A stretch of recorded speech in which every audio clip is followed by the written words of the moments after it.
Alright, so now we are live. I don't know why, but we are, because it's 9 o'clock, that's why. We have to go live at 9 o'clock. Hey, how's it going? A new face in this wonderful dwelling of ours that we run an open mic at. I don't know why I'm talking on the worst mic that's ever... I like it, that's why. It sounds scratchy.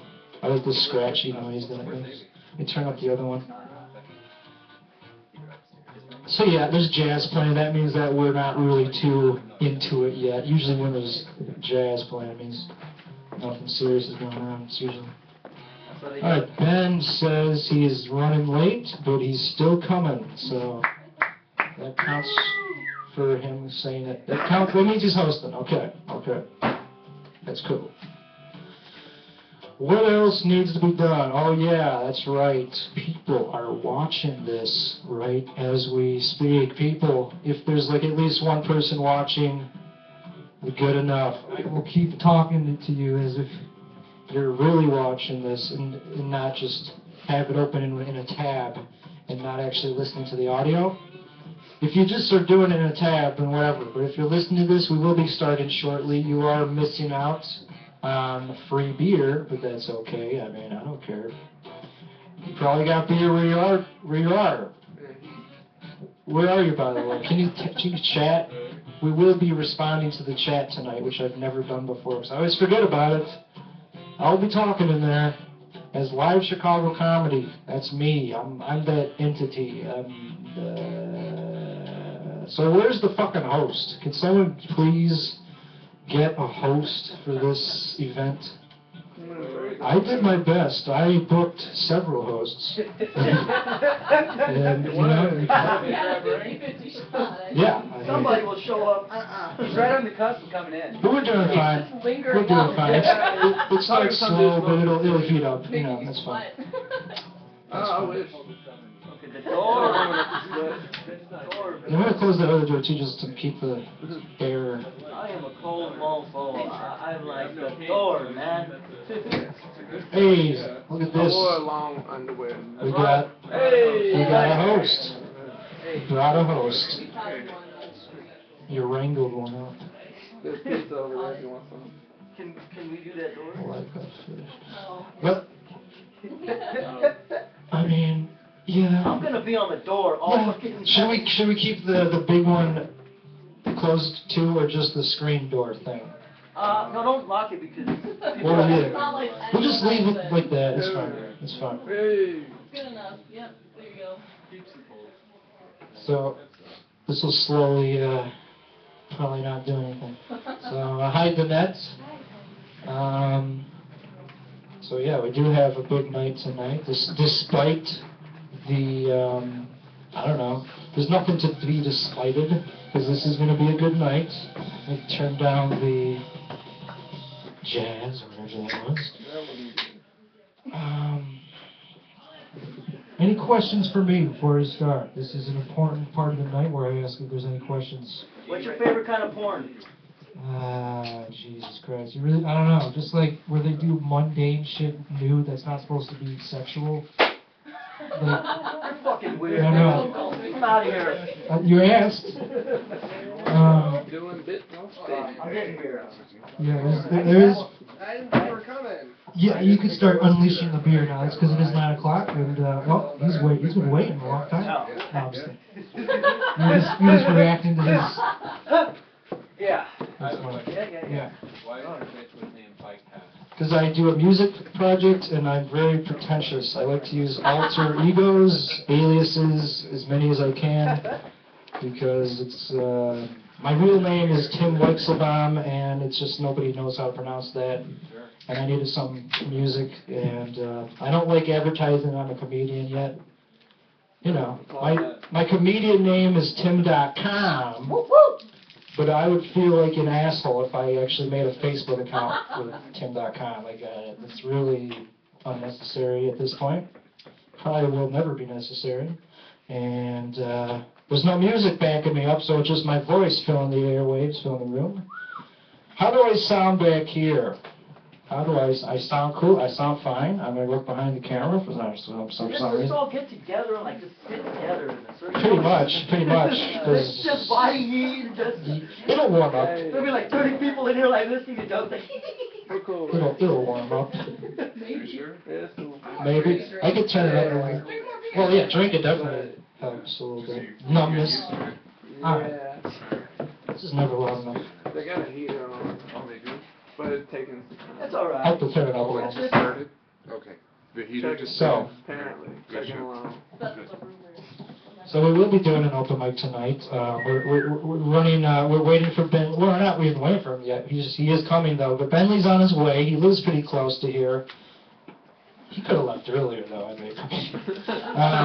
And then we do have an awesome headliner tonight. Hopefully he'll find it. That's always the thing I have to be worried about because my phone is the camera and it's on airplane mode. And but whatever. So the headliner is Mike Wiley. I don't know if you guys are familiar. You guys familiar with Mike Wiley? Yeah. I've seen him. He's cool. I booked him, and let's do this. And so we will kick this off, I guess, because we do have a MC here who's gonna come up to the stage after I introduce. I'm just wondering if he's ready or not. Let me just finish my. Okay. He sounds like he took some medication and it's making his mouth very. Snack time. Meditation. Well, it just sounds. Is that just how you talk then? I don't know. No, it's just how I talk. He's got food in his mouth. Oh, okay. Sometimes you sound different, and you said it was because of. I don't know. Maybe it wasn't. Maybe I'm wrong. But we will. Why is this one always quiet, right? Are there more people upstairs? Yeah, it's like one or two. Like three. Well, what the fuck? Robert? Oh, that's right. I don't know people's names, but yeah, I do know his name. I forgot his name. Mikey. Mikey. We're expecting a few Michaels tonight, actually. Quite a few Michaels tonight. Open mic. Yeah. And it is an open mic. I'm coming. All coming with the cheese. I don't know if they're open people. I don't know. Alright, so I got nothing. I'm just the producer of this, so I might as well. Oh, I can't. I got away from him. So that's fine. I'll introduce the first. I can still introduce the first person. It's not like it takes like special training. All I have to do is say their name, right? So I will do that now. If he's ready, I think he's down. He's down. All right, internet people, get ready for the first comic. Bad eyes. So I'm gonna go look at his last name.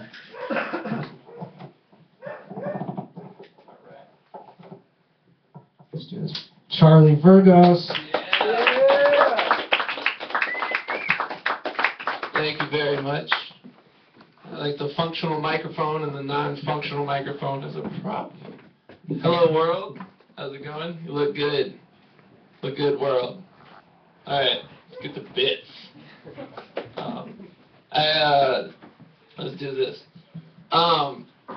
I like to play basketball. It's basketball season. I like basketball time. I like to play basketball. I was playing one-on-one the other day. The dude came up to me and was like, "Want to play one-on-one?" I'm like, "Sure." And he goes, "All right, cool. You want to do shirts and skins?" There's only two of us. Like, do we need to distinguish which one of you, us, is not you? I wanted he had like the muscles, so I don't think that was his motivation, but I wanted him to like be like that. I wanted him to be a guy who didn't know which person was which in like a two-person situation. Or like he was like dribbling and then he like shot it and made it and then he's just like, "Oh, damn it! Shit!" And then I'm like, what, you just made it. He's like, I played lazy defense. No, I was playing Did you just call my defense lazy? And then he like gets the ball and he's like, "Here you go, make it, take it." He doesn't know. It is like, I think that I'm gonna sit down again. I think that like if he like asking it to do shirts and skins in a two-person game is like me. I live alone. It's like me writing my name in Sharpie on every pair of underwear I own, just because I'm not sure whether they belong to me or the raccoon that lives in my ceiling. That's fun. A raccoon wearing underpants, like little hearts on his boxers. Keep his little raccoon dangling from hanging out. Of all the raccoons that could live in my ceiling, I like the one with drawers on. Has some courtesy. I was out west recently. Out west they have like a aesthetic and like a decorating aesthetic for like hunting lodges is like taxidermy head and then weapons on the wall, like the animal that died and then the thing that killed it. Very complete storytelling, very beginning and very efficient storytelling. A real Bayou tapestry we have going on, art history, people out in the world.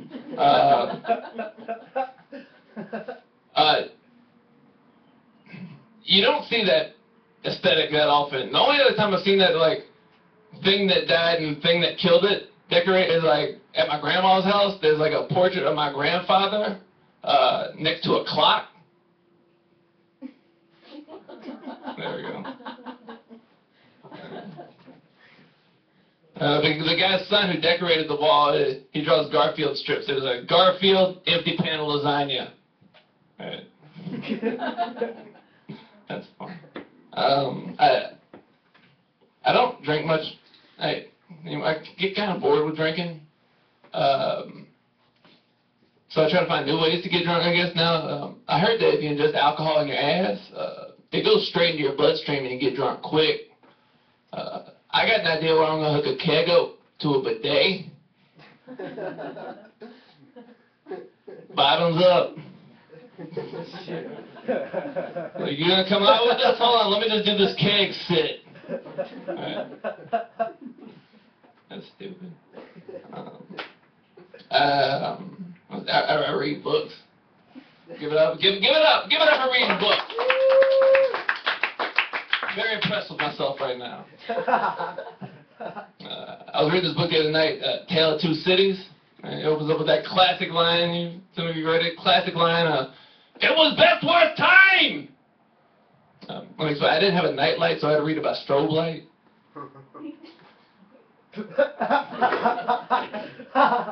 It's a much more fun read in the Japanese accent.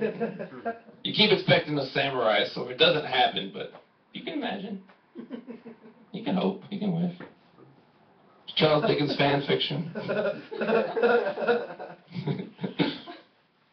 Where Pip just spears himself with a samurai sword. Fuck him.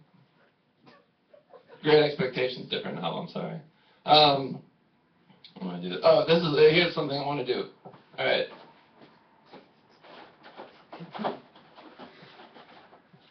Look at this world. Alright, you see? Pizza?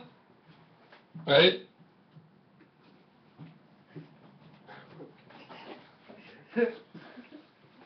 Same slice of pizza. We got Pac-Man physics up in here.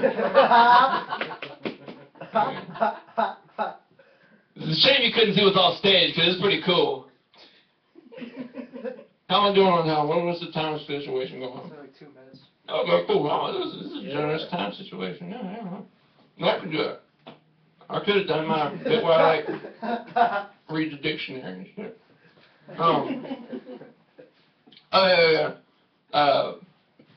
So I did this thing, I did like a semester thing in college where I like went to South Africa for like 6 months.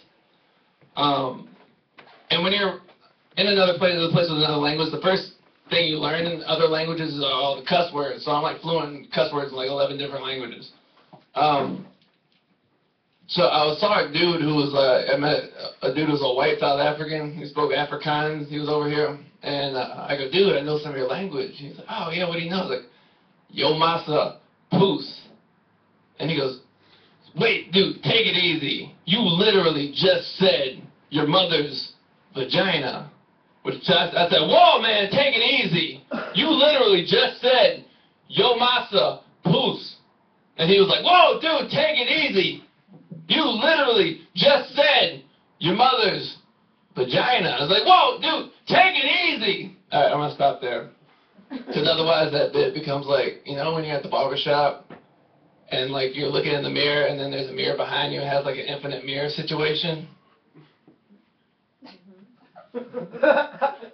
keeps reflecting. I wonder how I'd react if, like, I'm looking at the infinite mirror situation, like, it's my reflection, and then, like, the ninth reflection's just, like, Grimace from the McDonald's commercials. Then the 10th and all the rest of them are still my reflections. He's doing all the facial movements. That'd fuck up your day. Yeah, maybe your belief system. I don't know. Depending on what you're believing to begin with.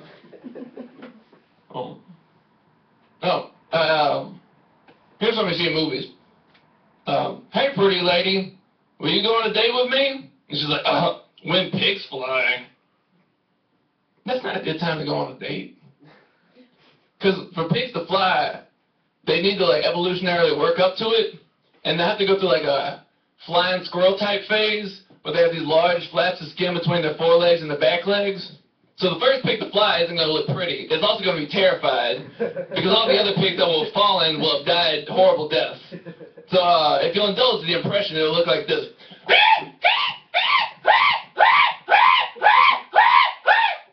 That's not good romantic ambiance. You can't have a candlelight dinner to that. Also, saying like, hey, I'll go on a date with you at Pigs Fly. It's like, I'll go on a date with you. I'll only find you attractive when that 500-pound animal's fecal matter has potential energy. Like, I only find you attractive when your windshield may or may not be at any moment be shattered by torrential cascades of hog shit. The proper phrase should be, I go on a date with you 500,000 years after pigs fly. They develop nesting habits and just calm down about the whole situation. Alright. Hey everybody, I'm Charlie. Oh, Ray Holliday. Give it up. Thank you. Alright. It wasn't actually Charlie. Thanksgiving pizza. Okay, get off. Just kidding. Good job, Charlie.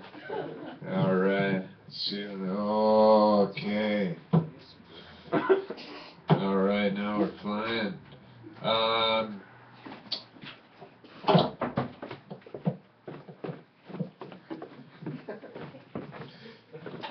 Alright, we got a good crowd here. There we go. That guy just showed up. He just crawled out of a hole, I think. He's a good guy. Portal, wormhole. I love it. He just comes down laughing. What have you been doing up there? Getting high? Yeah. Yeah. You don't just admit it. Jesus. That's cool. All right. Well, I really don't have much material tonight. I didn't expect to be coming, so I didn't do my full week of preparation that I usually do. But I will tell you this: my cousin Bernard has celiac disease. You know what that is? Anybody know what that is? Anybody know what that is? Nobody know what that is? It's I believe it is. I don't know what it is, but my grandpa, I think it's allergy to wheat gluten. Isn't that celiac disease? That's what celiac is. Yeah. So my grandpa doesn't. Yeah, I mean my cousin Bernard, he has that, and he has. That's a good joke. That's a real good one. Been working on that one for a while. Let's see what I got on the old pad here. I don't know how to work that.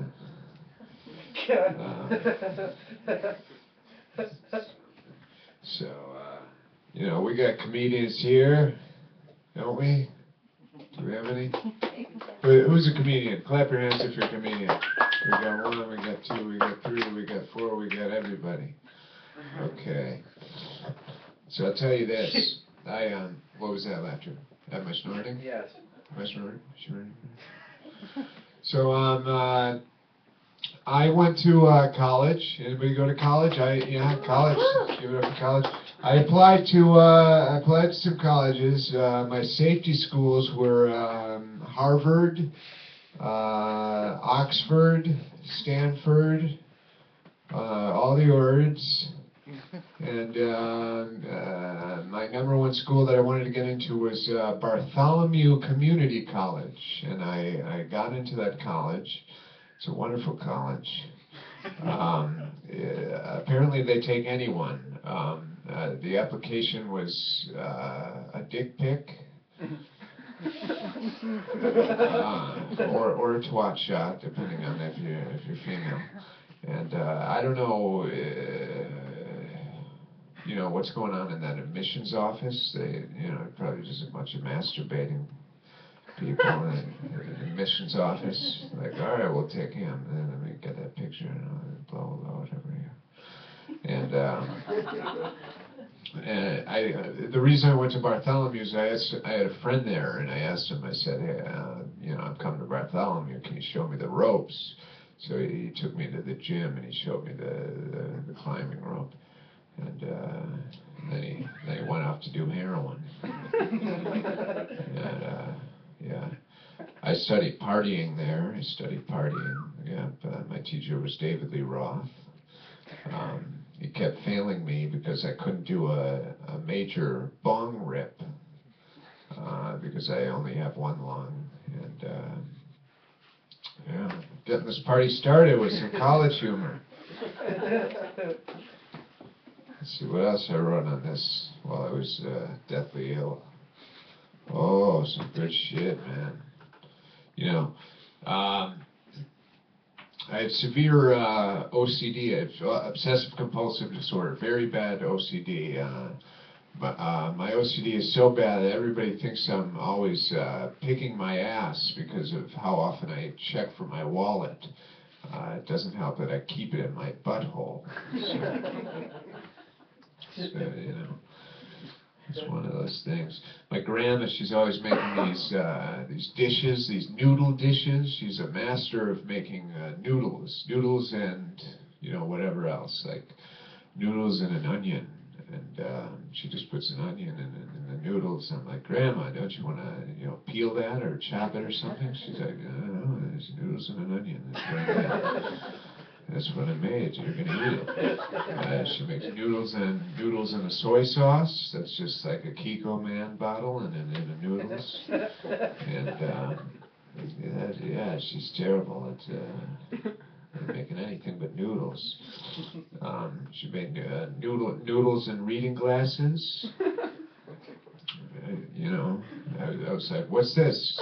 Noodles and a pair of spectacles? She's like, no, that's just noodles. Have you seen my glasses? So, alright, I got nothing, no more logs in the fire. Let's see what, oh, okay, that's true. Is this lava lamp going? That's it, that's going. That's the worst lava, Jesus. It's like a donut in there. Alright. Does anybody even want to go up at this time? I mean, people haven't really showed up, but you guys are here, and I hear a twittering of, not a twittering, you can't use that word anymore, really. Used to be able to use that word for, now what is it, tittering? No, can't use that either. It evokes a tit. You don't evoke tits. Do you want to go up now, or do you want to wait? I can wait. Yeah, I would wait too. This is not. Who wants to go up? Who's? I think Brian said that. Brian? Yeah. You want to go up? Yeah. Brian, give it up for Brian, ladies and gentlemen. Brian, good man. Thank you for handing me this microphone that was up near your sick mouth. I'm gonna try to swallow it a lot. Hey guys, this is way more awkward up here than it was sitting just behind you just then. Amazing. So I'm quitting smoking, and it's miserable. I realize quitting smoking is as difficult as it is to be a Christian, because you're constantly denying your body the one thing it really wants, and when you give in, it feels so good. So it's the NCAA tournament, and you know what that means. Because I don't really follow sports. I like pro wrestling, you know, the good stuff. But as a pro wrestling fan, people come up to you and they always have these really snarky comments, like, you know it's fake, right? Well, so is God's love, but that seems to get people through the day, and I just want to watch my stories, guys. A heterosexual male that likes to watch men who are half naked, usually glistening, grapple. God's love's fake, though, and if you've caught the overall theme of what I'm doing so far, it's I hate God. Also, fake real love, but I'm a dreamer. Been going on a lot of dates recently, and you get into these weird, awkward conversations, and a lot of times girls think it's nice to like bring up dog pictures. I don't ever want to see another picture of a girl's dog. Let me guess, small, fluffy, has a tail. I don't want to see pictures of your dog, unless it's a corgi, because they always look confused and their feet smell like corn chips. Got a lot of wiener pictures on my phone, but I own a Dachshund. It's a wiener dog. To be fair, though, it is a bunch of pictures of my dog's dick, so just kidding. I have a lot of pictures of my own penis on my phone, and I question why they're there all the time. But I like to think I keep them on there the same reason a parent keeps pictures of the kids. I'm proud of the little fella. He's come such a long way. So I'm really terrible in conversations on a one-on-one basis as I kind of grew up as an only child. But ever since I moved to Chicago, I've had lots of great conversations. And I will stop people mid-convo to let them know, hey, I don't usually have these really great conversations with people. And when you do that mid-conversation with a person, it immediately causes them to stand back and really look at you as an individual. Because I've dropped that bomb on people, and then suddenly it's just looks about how I probably have people buried underneath my floorboards. It's three people underneath my floorboards.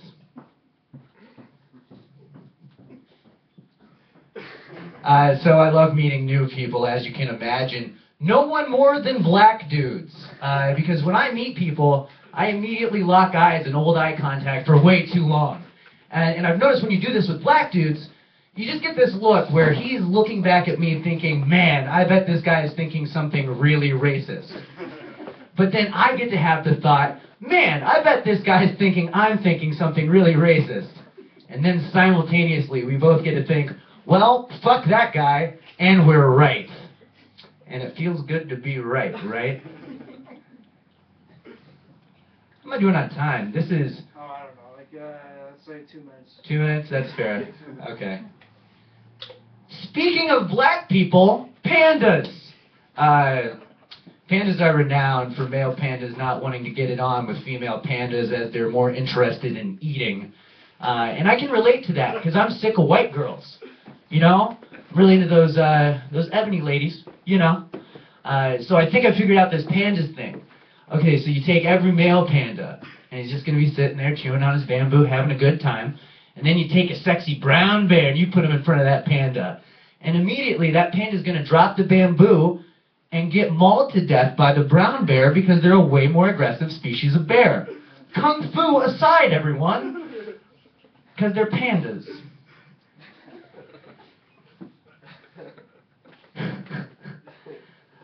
So when I was really young, you know, it was just me. I was an only kid. And my parents tried to make it feel really special all the time. And every night, before bed, my mom would come into my room, dressed as a tooth fairy, and read me a bedtime story out of the Bible. And I, never in my life have I felt so loved than these moments when my mom would come into my room dressed as a tooth fairy and read me a biblical bedtime story.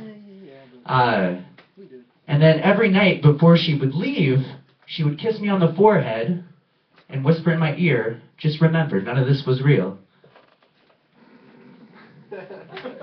So I hate God, everybody. I think if nothing else, we've established that. But I have been Brian Earl. Thank you, and good night. Right, yeah, Brian Earl. Give it up for him. Like you are. Good. That was great. Thank you, Brian Earl, for taking the bullet.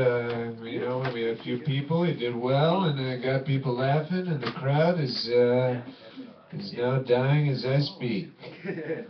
But man, were they up when you were up here. Don't worry about that.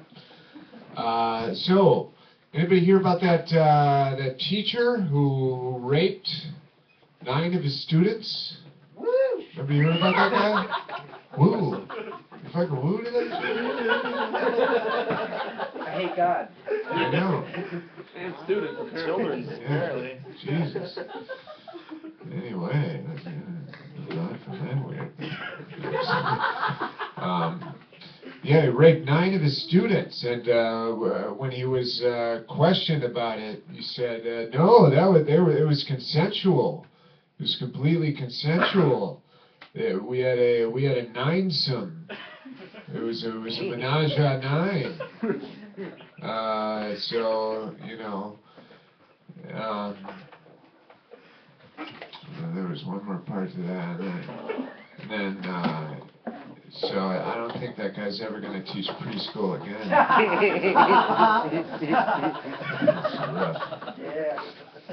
It's rough for that guy. You raped 9 of them.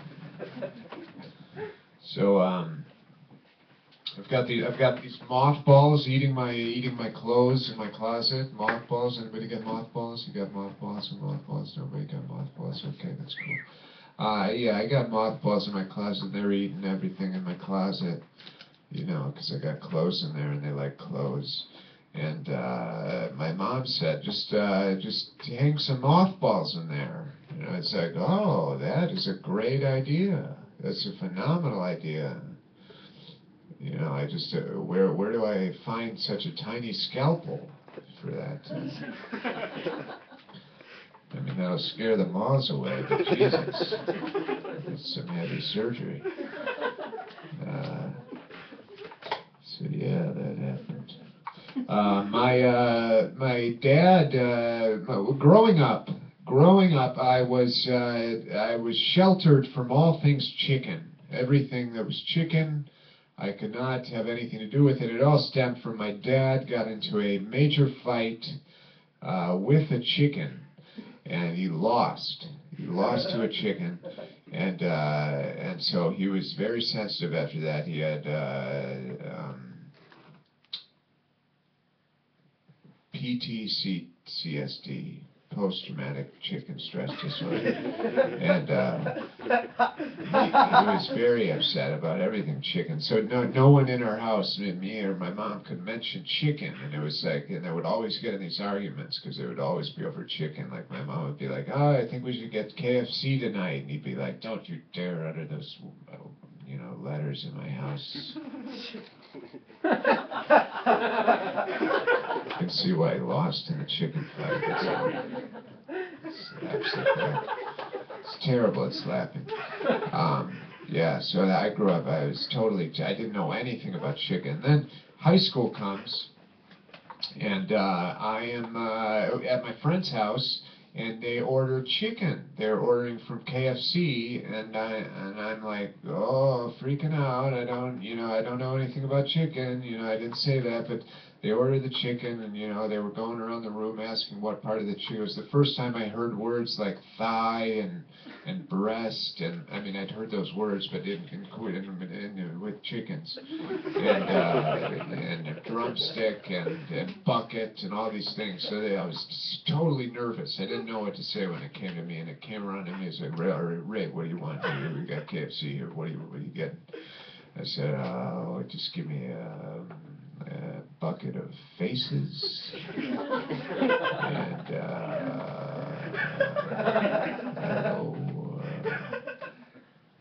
yeah, just no bucket of faces, and yeah, I forgot what else I ordered. I ordered something else. Faces. Oh, and a boob. Or one boob. Okay, I said, give me a bucket of faces and a boob. And they're like, all right. He's like, oh, well, I don't know what you're talking about. All right, give me a bucket of faces and a breast. And so they ordered that, and the faces were good. They were a little rubbery, but they were good. And I had the leftovers because I had a whole bucket of these faces, and I brought them home. And my dad found them, and he freaked out. He was like, "Oh my God, they're all laughing at me. Look at them laughing at me, laughing. And I was like, sorry, Dad.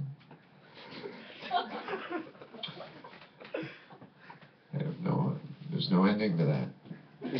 No real good one, anyway. Yeah. So let's get someone else up here. Who's ready? We got a crowd of brewing. Crowd is a brewing. I was just trying to kill some time for you. Yeah, get that closet going. Would someone named Paul Garcia like to go up?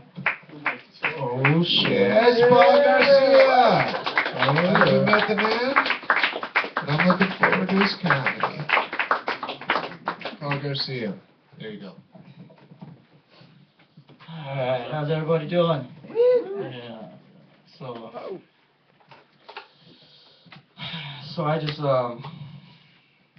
I've come to the conclusion that crazy bitch pussy is the best kind of pussy ever invented. Who's with me on that? I thought when I seen Britney Spears when she was on that gurney, shaved head and all, I was like, bang! I can't stop jerking it to that image, man. That's awesome. Love jerking it to that.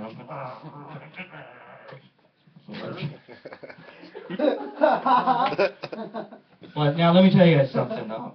Now crazy bitch pussy isn't to be confused with psycho bitch pussy. I was with this girl. We was in the bedroom, and out of nowhere, she was like, fuck me now.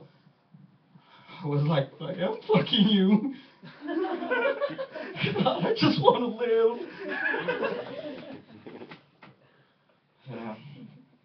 So I'm not from Chicago tonight. Tonight's my second night in Chicago, and I love Chicago. I mean, I love it. There are so many hot women here in Chicago. But I was downtown, and I just got to ask. There's a lot of women here right now, and I just got to ask a lot of them. Why the hell do women gotta walk so goddamn fast out here, man? I was out there trying to talk to a girl. I was like, so what's your name? What's your name? Boyfriend? Hi, my name is Paul. Do you like dogs? This so fuck! Get back here! Son of a bitch! Do you like dogs? This oh. Get back here! I don't know. My mom keeps asking, she's like, when are you gonna get a wife? I'm like, Mom, I can't catch them. They're fast. I don't know what I'm gonna do. I don't know what the hell I'm gonna have to start doing. I'm gonna trip on. They're gonna run my. I'm like, so come here often.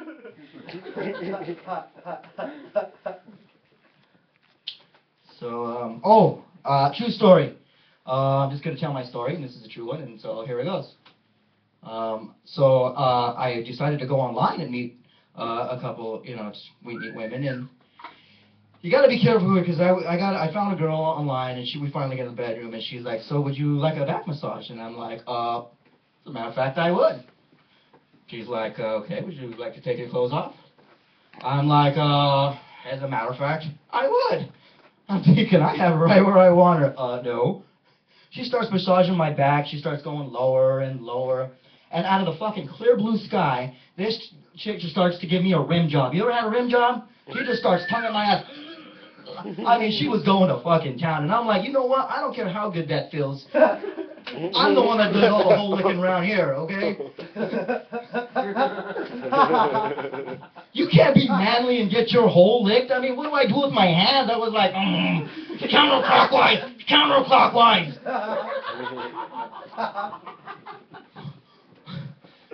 That shit felt good, though. You thought it was bad when your girl sucked your dick and wanted to come up for a kiss. No,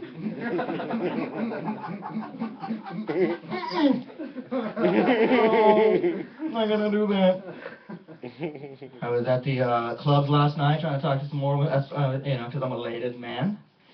And I see the type of, I'm getting drunk and they're wearing next to nothing, and And, you know, it's like, I see the types of things, and this is why women have wardrobe malfunctions, because of the things they wear, you know?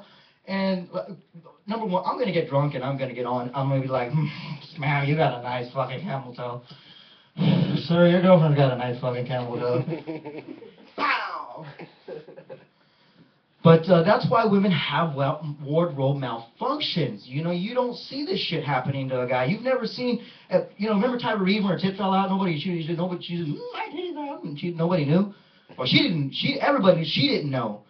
You know, but you don't see that shit happening to a guy. You never seen Eddie Murphy walking down the red carpet. Hey, psst, Mr. Murphy, psst, your cock fell out. Your tit fell out. Back in there. Mr. Murphy, your girlfriend's cock fell out too. No? Was that over the line? I'm gonna keep it. I don't care. Oh, another thing about Brian, or he did the butthole? Charlie. Yeah. I have one about did you know that women are dipping their tampons in vodka and sticking them up them and getting drunk? Have you heard of that? I'm like, just yet another freaking thing you can do with a vagina. I mean, vaginas have so many freaking uses, you know. I mean, you could procreate with them. You could you menstruate out of them. You pee out of them, right? You pee out of them, right? Yeah. You pee out of them. And if you've ever been to Tijuana, you can smoke cigars and shoot ping pong balls. They have so many. Now you can get drunk with them. My dick don't do shit for me. You know, like 24 hours a day, 7 days a week, this motherfucker's plotting against me. Soon as I wake up, I'm like, can you give me a second?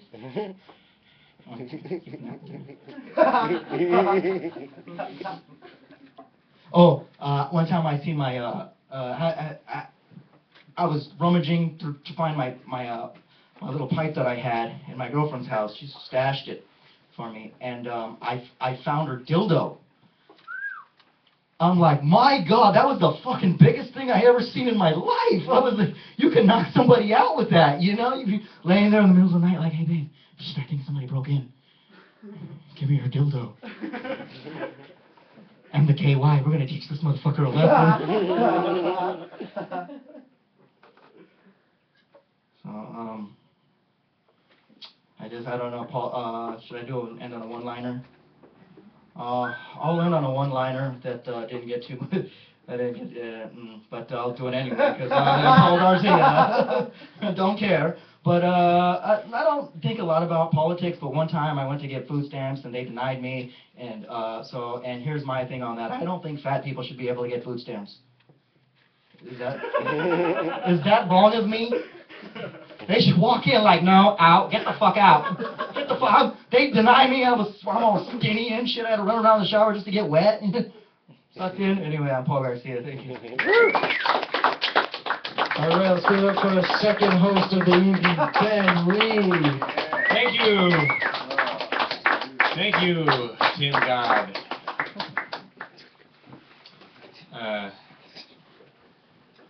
How's everybody doing so far? Has everybody taken a seat yet? Am I the first one to take a seat? Nah, sit down. You were sitting down? Yeah. Ah, fuck that.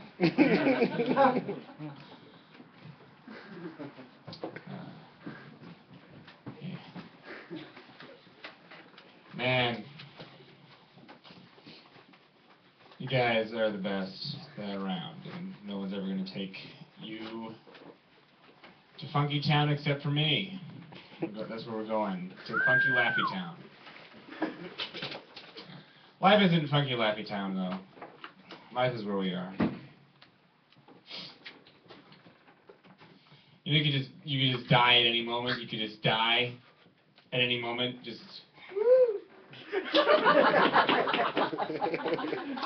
I was going somewhere with that. It wasn't woo. It wasn't woo.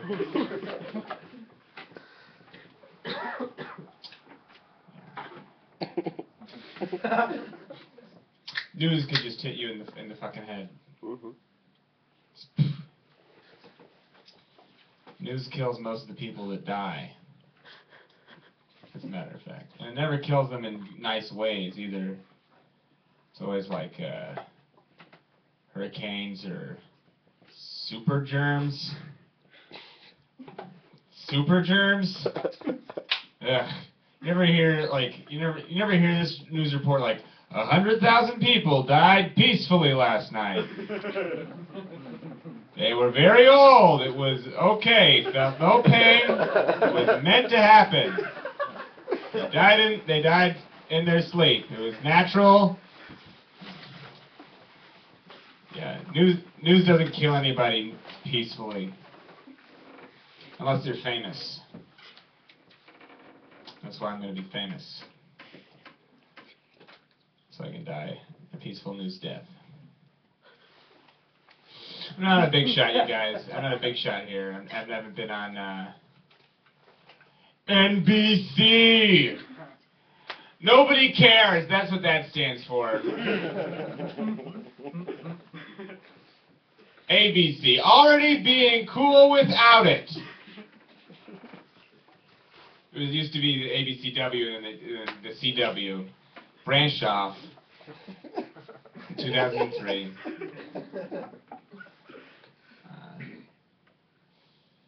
Fox stands for America. Good thing we got that taken care of. I don't know.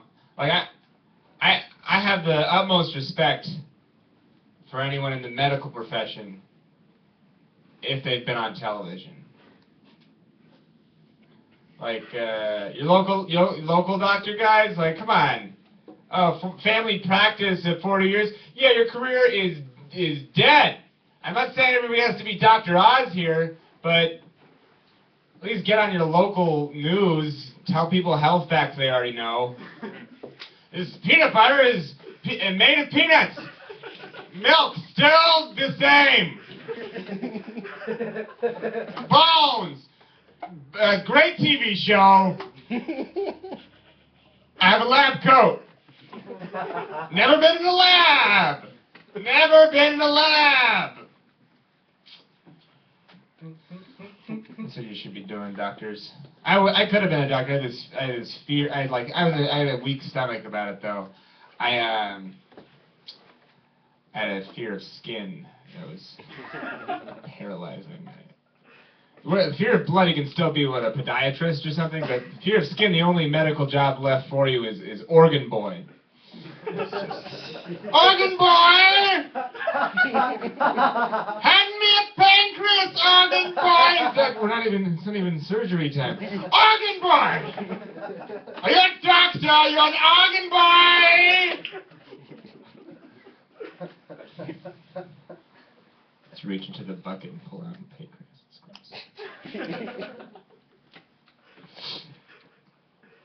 God. Crazy people are fucking scary as shit because you're scared of them. You also got to feel sorry for them, and that's unsettling. You got to feel it because nobody's ever they don't mean to be crazy. Nobody's ever telling their kids like, hey, you better stop hanging out with those invisible squirrels because I know they seem cooler than your other classmates now. But in 10 years, I'm telling you, you're going to turn into thousands of spiders. And you're going to say, why are these spiders biting me? And the doctor's going to say, you should have listened to that 12-foot tall cockatoo when you had a chance.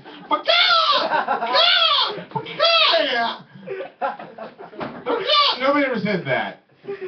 Nobody ever does. Anyway, you'll be hearing more from me and from that cockatoo. But right now, the next comedian, oh boy, I have no fucking idea. What number are we on? Oh, I know. Okay, I got it. Taking control. Next comedian, very, very, very, very, very, very, very, very funny. Kevin Thurman, everybody. Yeah.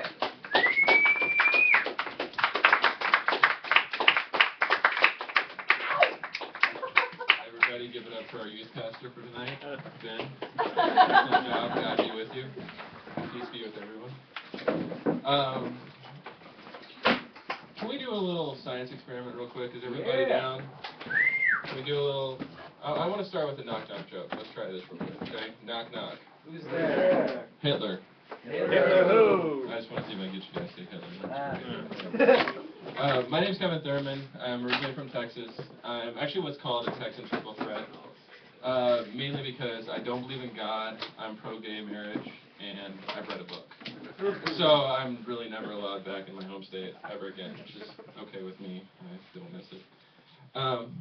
But it's really hard to be poor in Chicago because you don't really fit. I mean, you fit in this basement, of course, because it looks like Jeffrey Dahmer designed this basement, which is fine. But, you know, in the South, you really fit. And, you know, for instance, I do have a bachelor's degree. I have one in philosophy, which I don't know if you guys know this or not. It's really a moneymaker. I mean, just hand over fist and pennies. And, you know, I could actually pile all of my money into one of those little sample spoons they give you at Baskin-Robbins. You know, where they give you that little nugget of ice cream that makes you just tempted to want more. I have that same relationship with money. And I'm trying to turn the tide of it by investing in my bank. I actually started this really specialized investment with them. It's called an overdraft.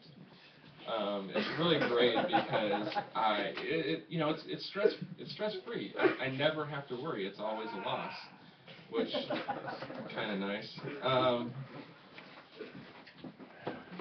But when I was growing up, I was really into comic books a lot. I love comic books more than anything. And, you know, I don't know if you guys realize or not, they teach you really warped ideas about how life is. For instance, you know, tragedies birth superheroes. I was born a chubby nerd, which is tragic enough in and of itself. But so far, the only powers they seem to have are the ability to repel women and money, which, you know, is what it is. But the thing about being poor is it really tests your ethics and morals. You know, you never know really if you're willing to fight for what you believe until you're really just dirt poor. For instance, you know, I got this coupon from Chick-fil-A, and my lovely wife is, I think, finally going to get that anniversary meal she's always wanted. Because who doesn't like pickles on their chicken? It tastes like homophobia, which is delicious. The thing about Facebook that really drives me nuts, though, if I can switch gears, is that, you know, a lot of people say you get really obsessive on Facebook with other people. And, you know, I actually find that most people really are great about minding their own business on Facebook. It just happens that your life is their business. And, but the thing about that is that it does make us a little obsessive, maybe. But I just like to believe that I'm really genuinely interested in my junior high friend I haven't seen in 20 years, whether or not he just ate the worst apple of his life. And I'm keeping that one. I'm keeping that one.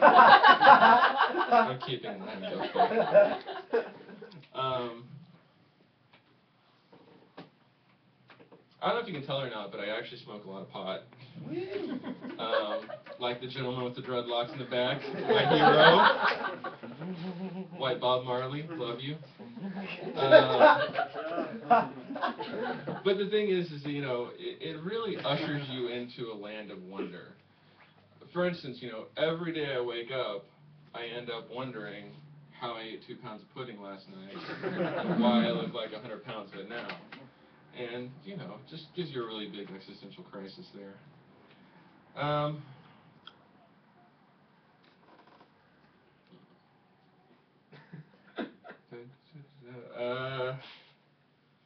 Sorry. Now I'm freezing. Crap. I can't remember my next joke.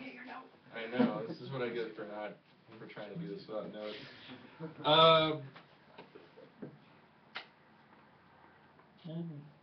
I think I'm out.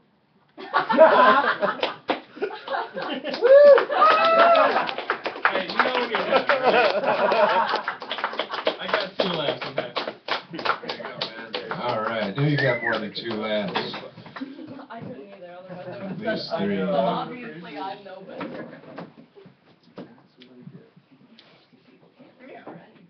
Are we done with the chatter?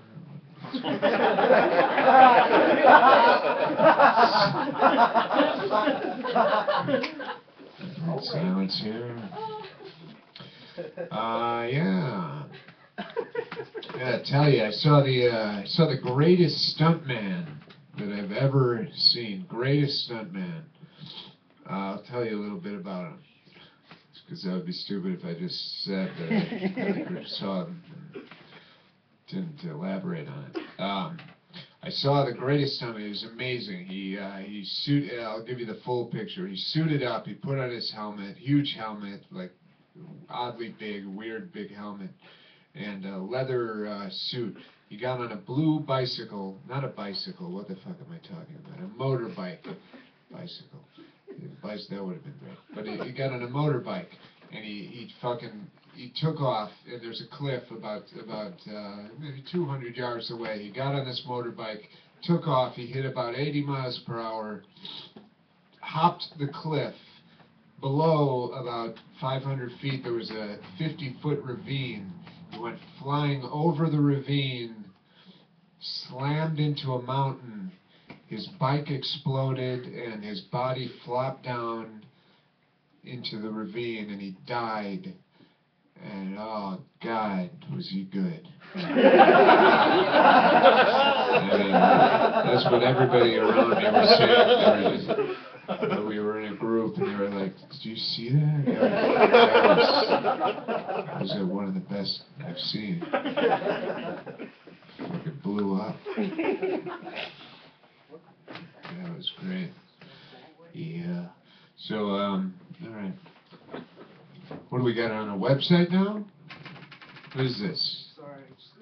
Bangkok Ladyboys. Tim.com secret porn organization. What the hell are you doing? It's not a touch screen.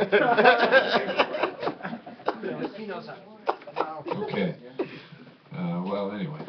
I guess that means more of me. Who's up? What happened to my note? Oh, are you? Do you think you're ready to? Yeah, sure. You want to do it? Annette! Ladies and gentlemen, Annette! You're your host. E11, Tim.com. All right, I got a gross story for you. So, a while back when I was in my 20s, I gave my cat a huge kiss. I mean, huge. In the morning, I just grabbed her and went.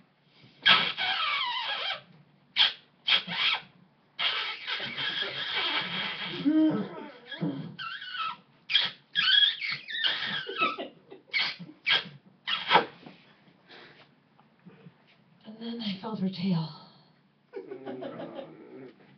Yes, I kissed her right in her asshole. Which is probably clearer than this microphone, but. And then all you can do when you do that, though, is you make like, I made like this face, you know, this face, like, I know it was there, I can see it, like, you know, kind of like this face that straight girls make when I do pussy jokes, shit.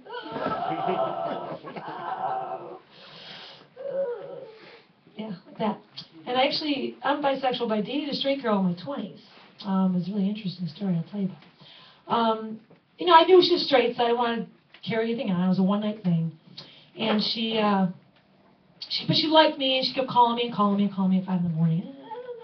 Like, listen, it's a one-time thing. It was experimental for you. She's like, oh, no. She asked me, well, where are you going today? Where are you going? Like, for a relationship. I'm like, what the fuck? And I'm like, you know, I'm going to go out tonight. With who? Who are you going out with? Melissa. Melissa who? Etheridge. No, I wish. That's not who I'm going out with. You know, because you can't expect, like, so anyway, because she's straight, and she didn't really like pussy, whatever. So I was like, oh, are we going out? And I finally said, okay, fine, Melissa. Melissa who? I said, Melissa Reciprocation. That's something kind of, you don't know her at all, I'm sure. Nothing about reciprocation. And this not relationship, stop calling me! I know I'm good, but damn. So that was my straight girl experience. But I'm single. That's right. Because no one will touch me after that cat incident. It's gross. Gross. People talk about licking balls and assholes, but no, I kiss a cat's asshole. I won't go out with it. It's an accident. I didn't do it on purpose. So, no, because my sexuality is pretty fluid, because I'm bisexual, and it's kind of hard, you know, I don't know what I'm doing. You know, like, I could give you like so I'm like flowing down this sexual river, you know, so I'm so fluid, and it's a salmon, I'm like, ooh, I think I have a preference with some salmon. There's like a stick, distraction, like, I'm not using metaphors, I was just like, I wanted fish and sticks, it's how fluid my sexuality is. That's really fluid. No, I wouldn't use, you know, if I was using a metaphor for fish and sticks, I would do like, it would be like a woman who had a sex change, you know? It's a fish stick. That's the byproduct of vagina. It becomes a penis. Fucking fish stick. That's what Chaz Bono has right now. A fucking fish stick. Stick you with my fish stick. That's how I think. But you know, this shouldn't surprise you guys at all, because I'm probably the only person that thought Plenty of Fish was a lesbian dating site. I did, like, Plenty of Fish? Wow! Tons of them! I want to give me some snapper. God, there's been a lot of transgenders on here. Chaz Bono. I thought you were married to your fish stick. Yeah, she probably is. I have no idea what she's doing. I still kind of want to see it. I don't know why. That's not Chaz Bono thing. But the thing is, too, is that I'm single and I'm in my 30s, and it's very, very painful. It's very, very painful to be single in your 30s and not have any sex, you know, when you're probably a younger girl, but once you get to be like 37 and you're like, I want everything. Bisexual, all these options, not doing anything. So painful. It's kind of painful. It's like double painful. It's like two cherry gay boys that didn't know shit about gay sex and took lubricant advice from Brokeback Mountain and shit. That's really painful. You know what I'm talking about? That'll work. Oh no, I shouldn't. That's painful. Very painful. Oh. Yeah. But doesn't that shit resonate with you though? That shit, those movies, those scenes, they have those movies with painful shit, like that Pulp Fiction ball gag and shit. Doesn't that fuck with your head still? You ever see Pulp Fiction? I haven't seen Pulp Fiction, right? That fucking sweaty ass spit on that fucking tear on that ball gag, that big black guy's got it, and the country boys all in the background, you know, he's behind him. And I felt, the thing that bothered me about it the most, I'm sorry, was, it's like reverse prison situation. I don't know. I don't know how he feels about it. Let's make sure he's okay.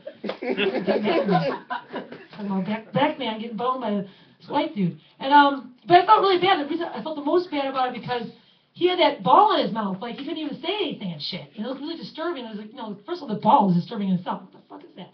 And it's in his mouth. And he couldn't say anything. He couldn't, the country boy thought he was saying, did you say you want more? You want more? Because all he could do was go, you know? That's all he was doing with it. And I'm like, and then that music comes on. And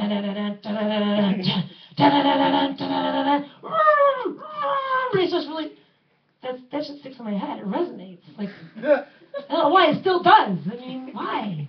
Because it's fucking weird. Ball gags. And some people, I think, they guess they're real and people use those, but I wouldn't. So, I mean, at all. I mean, you can probably put that in your vagina. I'm not having sex tonight. Oh. So you can get to the ball. You know, if someone's, I'm persistent, I'm pushing that in. Okay, not too far. I'm good. I'm sick. Twisted. Well, you know, because and actually, believe it or not, I'm like a person who believes in love, like, oh, kind of a love thing. I had this fantasy love thing going on. Thought it was really real. But it was, you know, I found out she was not really interested in me. She just wanted to be a mentor or whatever. That's great. I learned a lot. I'm happy. She's beautiful. But I used to have these situations where I would start, before I realized she didn't want me, I had like a bag of crackers I was giving my kids, and those letter crackers, and then they're alphabet and shit with them. And the first, of course, the cracker that falls out of my console was the first letter of her first name. That's a sign. That's a sign that we're gonna be together forever. Don't touch that cracker, anyone. That reminds me of her. Because that's why I base I'm single because I base shit on fantasy. But like the reality was I just gave my kids, if you don't know if you have kids, but a bag of crackers in the back seat. That shit's going everywhere. Fucking everywhere. So of course in reality I'm backing the car up, I see 2 more letters. F you. Fucking get back in reality, bitch. That's not how you should base your relationships and that shit. So can I do my floor thing? Y'all want, can I do it? Do I have time? Yeah. Alright, I want to do it. So part of it too is like I'm so sad because like I like to fantasize a lot because I'm not with anybody and I should stay single really after all you've heard. Ball gags. I never should stay single. But I was like I like to sing garbage songs. Like so I was feeling all passionate and fantasy like I listen to garbage. Everybody's like garbage. Shirley Manson, right? Okay, she's like really fucking crazy. I love my music really fucking crazy because I'm really fucking crazy. Works for me. But I'll sing it. I'll do it. So I'll be home. I'll be home myself singing garbage like, you look so fine. Hope my mom's not watching. I want you. Take you home. We'll waste some time. You're the only one for me. It's so insane. Like me. Oh, my butt's not showing. I've got you on my brain. You're the only one for me, baby. Hey, ass up comedy. Here, old ass is not showing for real. I have no idea. I'm wearing underwear today. I hate wearing underwear. So then I end up, then I end up on my floor, like chin to carpet level, not in a good way, not like a lesbian way, chin to carpet level, but chin to carpet like on the floor, with my cats looking at me like, you're a lonely, fucked up bitch. And I'm like, I know, I'm singing garbage on my floor with my cats in front of me. Yeah, I'm not going to be with her, I know, guys. Then my male cat looks at me in his little male way, because males are all the same. Well, while you're down here, at my ball level, you don't even have balls, I got you fucking neutered, dumbass. Alright, so that's my garbage. It's so insane. Say favorite line. It's so insane. It's so insane. That's why I'm single. Thank you, guys. Thank you so much. Thank you. Hi, everybody. So I'm going to time to lead you all in a prayer. Is this on? No. Doesn't sound like it. It's not important. Here you go. You take that. I'll take this one. Keep my eyes on the camera. That's what's important. Man. That was so insane.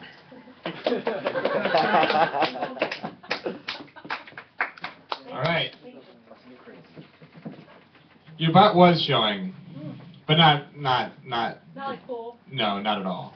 You're just showing your butt to people. I know. All right. This next guy. He's on a. He's got a pilot out. It's a TV show. It's called My Last Name Is Earl. Give it up for Brian Earl, everybody. I literally already went up. Okay, well, you know what? Yeah, well, you know what? Give it, because he did a good job, didn't he? So, yeah. As the host, if you were here, that would have been great, but... I've got a job! I don't know what you do during the day, but I work for a living. I was going to say one thing. I forgot to say this in the beginning of the show. There's a cup here that, Speaking of putting money in, So, the people who work hard. So this is a non-profit open mic. I don't make money. I lose money from this, and I'm proud to say that I have lost over $200 so far. No. So this is a donation cup for, it goes to the, who does it go to? It goes to the hosts / headliner. Ray's raising his hand. He doesn't want me to forget. Not a lot of money to be split between, like, a lot of, 3 people, but don't worry. Oh, we got a couple quarters there. That's something. Something. So this will be like up here. If you want, actually, it'll be in the back. I don't want people, walking up there in the. That's fine. That's fine. That's fine. Sorry. Oh, last thing. There's plenty of free beer out there if you guys are not drinking. You guys, most of you guys know this, but there's free beer. I want you guys drinking that. Thank you. All right, carry on. Carry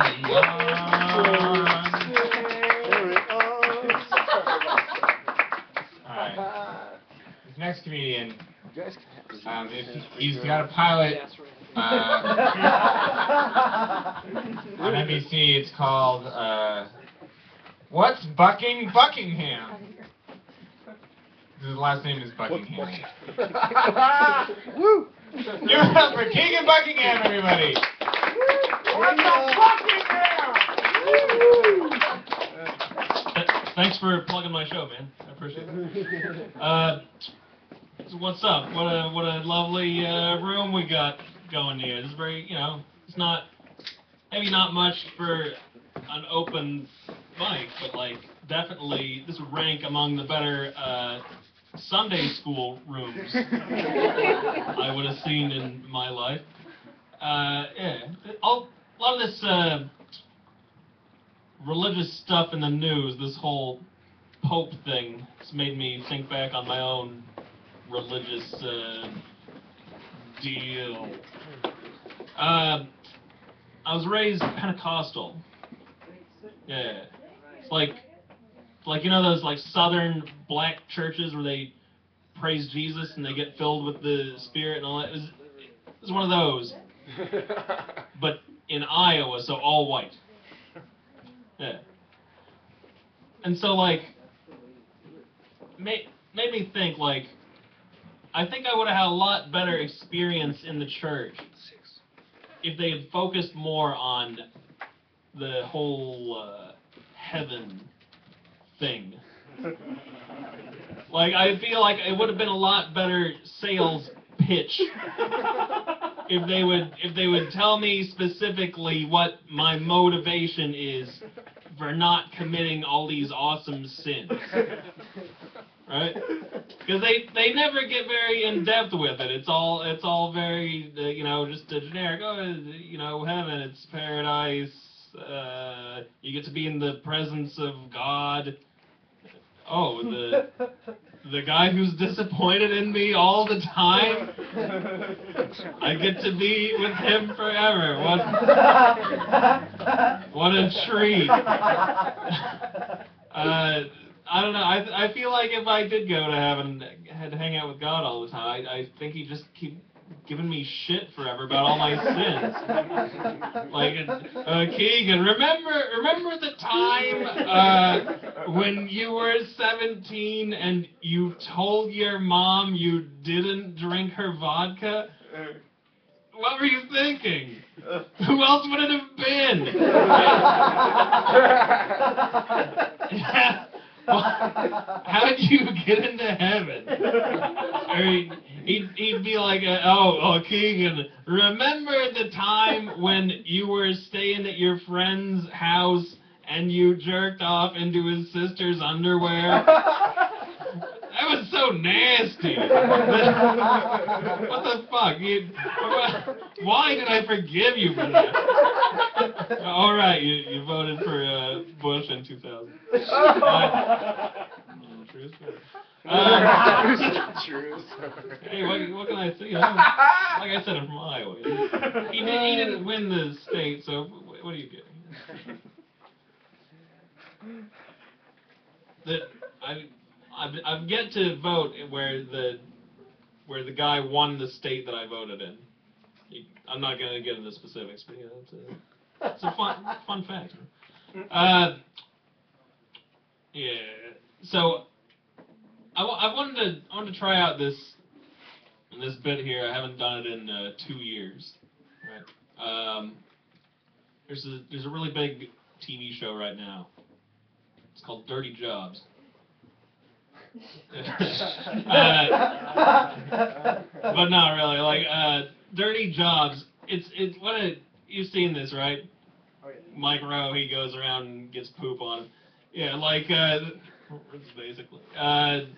So like Dirty Jobs is such a disgusting program. Like, did you see the episode of Dirty Jobs where like Mike Rowe goes to the what do you call it? the mortuary, and they have him chug the embalming fluid?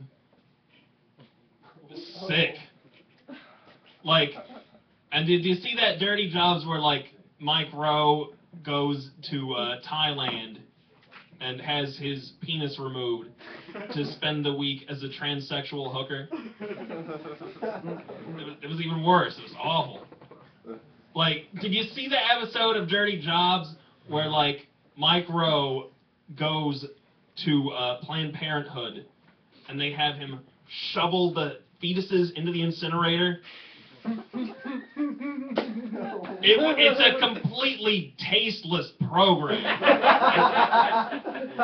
Like, did you see this Dirty Jobs where Mike Rowe goes to Kinko's and they have him change the ink in the copier? I don't care for that program at all. Okay, so all right, I'll leave you on this. There's another show I like. It's called The Lockup. You see that one? Yeah, it's an hour-long documentary all about prison. It's real fun. And like what I take away from this program, Lockup, is like I could not go to prison, but if I had to, I don't think I would mind solitary confinement all that much. Because you know the whole focus of the show Lockup, you know, you get stabbed at any time, you get raped at any time, the guards beat you, it's a living hell. But like, oh, if you really fuck up, they take you away from the general population and they put you in a room. And that's it. Like you know what I mean? Like I'm not trying to be facetious up in this bitch. Like I get the idea of solitary. You're so bored you go insane. But really, like, yeah, boredom is bad. But I feel like sodomy is so much worse. Like I find it hard to picture, like, just getting the shit beat out of me in general population, just going like, ah, ow, fuck, ah, fuck, ah, ah, ah, ah, ah. Oh, but thank goodness I'm not bored. Keep bugging it, thank you. Yeah. All right, way to go, Keegan. Yeah. Is this your beer? Yes, it is. There you go. Thank you. Drink up. All right. That was good. Yes, good act out of a beating. I've been beaten in jail, and that is pretty much what it's like. Yeah, you left out the penis and the asshole bit. Try and tighten up. Yeah. Well said. Let me tell you a quick little story. Then I'll bring up the next guy. I have Tourette's. I had a severe case when I was younger where I would actually blurt out things. Now I just kind of do that sometimes, which is embarrassing enough, but it's not that bad. As a kid, I watched Bonanza all the time as this cowboy show, so I had this tick where I'd go, just out of the blue at any time I'd go, yeah, yeah, yeah. I was just a kid, and it sounded exactly like that. And my mother and my dad, they took me horseback riding, which was a terrible idea. I was terrified. They didn't know about my Tourette's really, or they kind of ignored it. They were like, what is it? Yeah! Turn up Bonanza. So I did that, and they took me horseback riding, and I was like, oh, this is not going to be good. I was following on the back horse, you know, and they were good trotting along, and I was kind of trotting along. I didn't know what I was doing. And then it was building up. I was trying to hold it in. It was building up, and I went, yeah! And then my horse took off into the woods, and I went flying off my horse and into the dirt. And I was just laying in the dirt, and I did that a little bit. And then my parents, they came trotting up. They were like, Ray, what happened? Are you all right? Is everything okay? And I looked up at him, and I went, yeah! And then they went flying off into the woods. And they went real far. And that's how I became an orphan. So that's that story. Later, I took my new parents. They took me to karate lessons, and I still had that tick. And I remember the first day of karate, the sensei was like, "Would anybody like to spar with me?" And I went, "Yeah!" And then he kicked me in the head. And I flew across the room, and I was only 3 years old, and I hit the wall, and that's why I'm the way I am today. I don't know, that's retarded. All right. Let's get someone funny up here. Brian Earl! Joke never gets old. All right, Mike, is Shapiro here? No, I don't know. No, he didn't. How about, I know someone who might be here. I just made eye contact with him.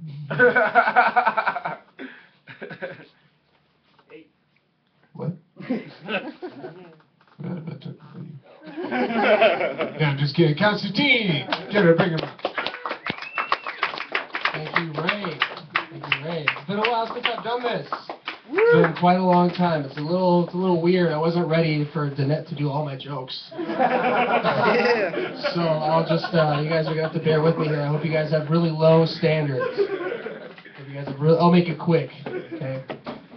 I went to go see some free jazz the other night, but they wanted $5 at the door. Lower than that, huh?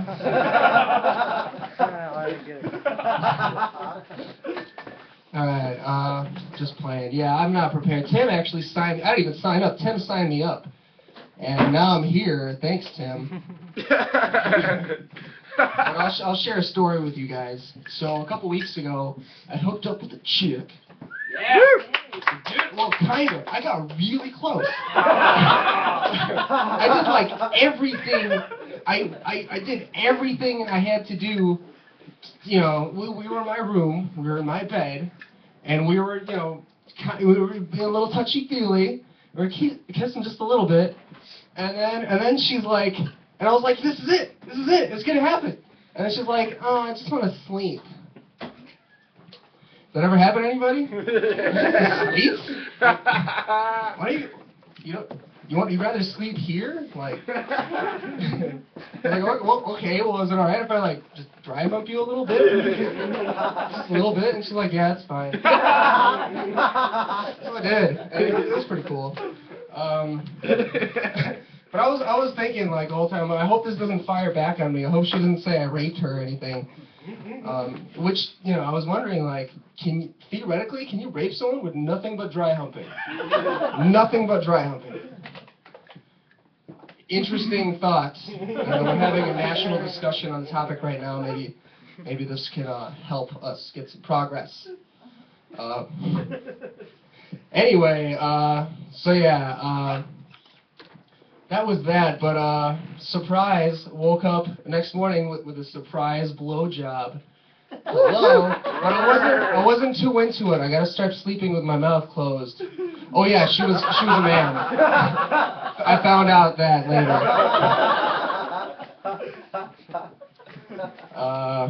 Alright. Right, we're having fun, right? We're having fun. Hey, Michael Shapiro. Coming in. That's pretty much all I have. You got 3 more minutes. Hey, 3 more minutes? Do I have to stay up here? You got 4 more minutes, actually. 4 more minutes? All right, fine. 2 more minutes. 2 more bits. 2 more minutes. 1 more bit. One more close bit. Let's close it out. Close it out. One more bit, close it out. I don't know. I was you guys go on Reddit? Popular internet social thing. I think you missed your spot, that's why. I don't even have a joke about this, but I think it's crazy how like I go to the videos section where it just like funnels all the videos into like a just one video right after the other, whatever people post, and it'll be like footage from Syria and just like the worst shit that's happening in the world right now, followed by kittens. And that emotional rush of like going from one thing to the next is very it's like drugs a little bit, just a little bit. That's all I got. Thank you. My name is Constantine, and this is Ben Lee, and you guys are still at the Friday night open mic. Have fun. Yeah! Team! Hey, everybody. I put on a blazer that I take off before. Actually, so I have to wear this type of clothing because I have a job that requires it, a boss that requires it. His name is Steve. He gives speeches every morning that are supposed to motivate all of us. Recently gave a speech. Started like this.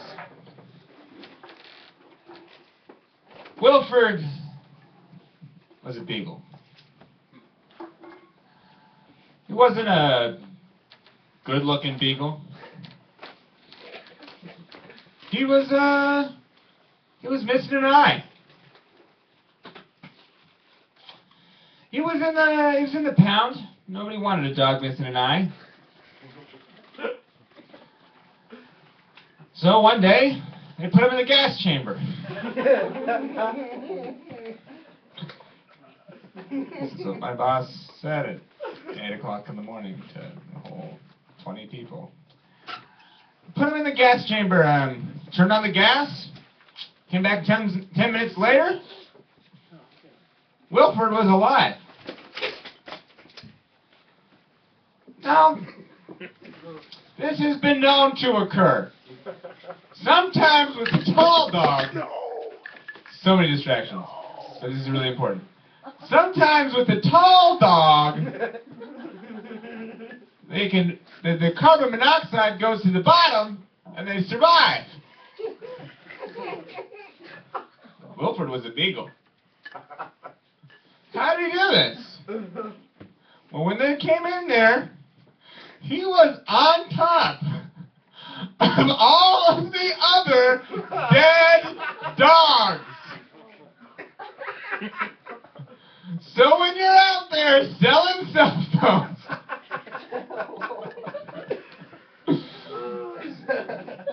don't think of those, and then you see those other, your competitors just giving 90%. Just think, you know what? I'm crawling over another dead dog carcass.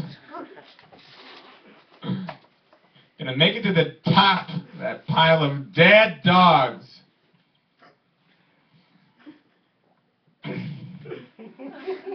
Wilford's a millionaire now. He's bought by a millionaire. Got written up, he got bought by a millionaire. He's the happiest dog. 56 years old. I was super motivated by this story. I don't know, I was so fucking... Gabriella was crying, but I was so fucking... I was like, well, I almost want to step on some fucking dogs. That's what I was like.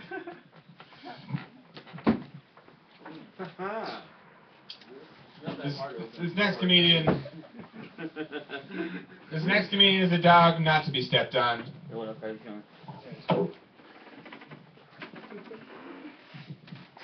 Was that good? How was that? Huh?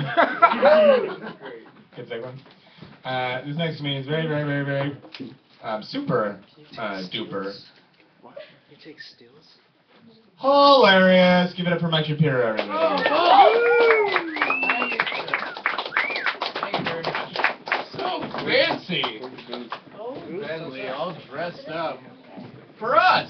It's all dressed up for us. Sorry I'm late, you guys. Thanks for having me. Rahal's actually here. I thought you failed, you son of a bitch. Hey, buddy. Hey, how you doing? How's it going? So I was leaving the Walmart Express. Chicago's not allowed to have a real Walmart. But that's fine. I don't need to buy guns and toilet paper at the same time. But I do need to buy toilet paper and wine at the same time. So I was checking out with a 12-pack of toilet paper like 2 days ago and 3 bottles of wine. And yeah, I had my night all planned out. You know what I'm saying, baby? Let your imagination run wild. You rascal, you. Can you call a girl a rascal? That is Dan. Yeah, run with it. And the counter guy was trying to be all cutesy with me. He's trying to be all clever. He's like, oh, you gonna drink some wine with your friends and then TP one of your buddies' houses? It's like, no! I'm gonna get blackout drunk by myself and then shit my brains out. Don't get cute with me. Hey. This is serious, goddammit. I have a problem. What do I look like? Like I'm a junior in high school on the girls' varsity soccer team, TPing houses? No! I have a legitimate problem. TPing houses. I never. I have. I shouldn't say I never. I do. I thought I had a food addiction. I actually looked it up. I looked it up real good. And I don't. Because I'm not one of the most depressing people ever. No offense if any of you have food addictions, but I don't. And I'm better than you. No, I'm just kidding. But I did look that shit up. And here's the #1 symptom. The #1 is, and I'm not making this up, is does your eating affect your relationship with family and friends? No. They're pretty fine with that. I'm just gross. Like, they're fine with that. Like, what does that even, how does that even qualify? Like, well, I was supposed to go to my sister's wedding, but I couldn't stop eating! I don't even know what that... It's like, hey, Mike, do you want to play ping pong with us? No. It used to be about the ping pong, man. Well, now it's just about the food. And there were other weird symptoms on there, like, have you not gone to work for the past couple of weeks? Because on the way to work, there's Bennigan's. I don't know, but I can kind of see where they're coming from. Like, that's the first time I ever had mozzarella sticks, by the way. I was like 5. Yeah. That shit changed. Yeah, that's better than acid. You know what I mean? When you're 5 years old, you have mozzarella sticks for the first time. Oh my god. Oh my god. I should just stop this mic right now. Just tear the whole thing down. No, I'm just kidding. Like, do you continuously write threatening letters to Ronald McDonald and the Pillsbury Doughboy? Even though you know they're not real. I wrote one and threw it out. I knew it was silly. It's, do you continuously have nightmares where you're in Vietnam playing Russian roulette with Anthony Bourdain and Guy Fieri? Did he Mao? No. It's a Deer Hunter reference for smart people. Ray? Yeah, you know, he's a film guy. He gets it. Have you ever once considered suicide, but then you're like, oh, no, there's pizza in the fridge. Never mind. And you eat all that pizza. Well, that was great. Where's the gun? No. Am I too loud for this basement? No. Well, I'm gonna start screaming bloody murder. Woo! Woo! How much time do I have? Shit. I thought I started it and then I didn't. So like a minute. All the time in the world!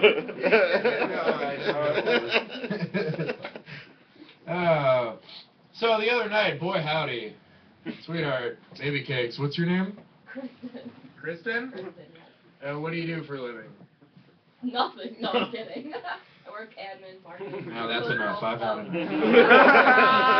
That's the best crowd work I've ever done. Nice going.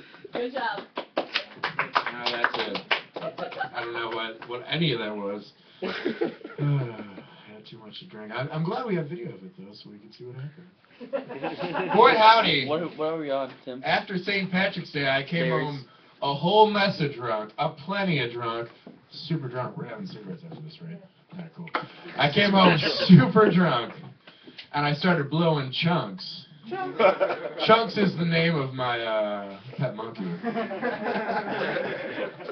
He's actually my special needs helper monkey. He dials the phone for me. Not so funny, is it? Old retard has to sexually assault his government-provided helper monkey just so he can... Because he can't get woman pussy once in a while. Very funny, isn't it? Well, I've endured enough of your jeers and your laughter and your occasional silence, so I'm gonna get out of here. Thank you very much.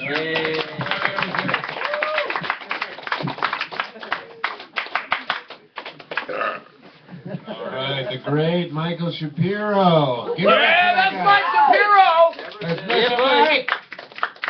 Mr. Mike, they call him. He's always on the mic. It's nothing to do with his name. All right.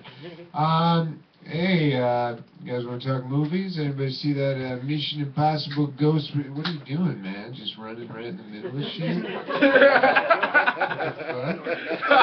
It's like a show and you just... Motherfuck, man. Enjoy your cig, man. Enjoy it. Smoke.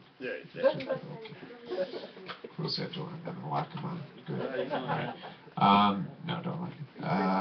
So yeah, the Mission Impossible Ghost Protocol. Yeah, that is a good movie. It's all about if you've seen any of the Mission Impossible movies, Tom Cruise stars in them. Tom Cruise, he initiates this protocol.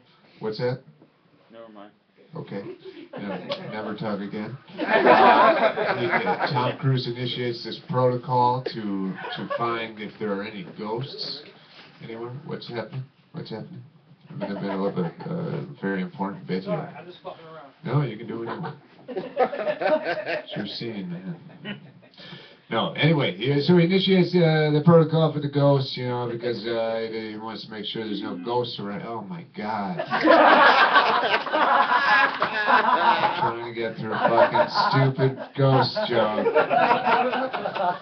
Alright, Mission Impossible is ghosts and shit. Thank you. Alright, so yeah, he initiates the protocol to make sure there are no ghosts. And he's, if you know the Mission Impossible, he plays Ethan something or other. And he's always coming in, every scene, like, they're like, where's Ethan? And then he drops in on a wire, like, right here, guys. Did anybody eat my potato salad when I was gone? What? You said Ethan? That was him. Yeah, alright. So when's the next mission? It's Ghost Protocol, guys. We're looking for ghosts. And the reason that happens is he's on the wire. He does everything on the wire. He even shits on the wire.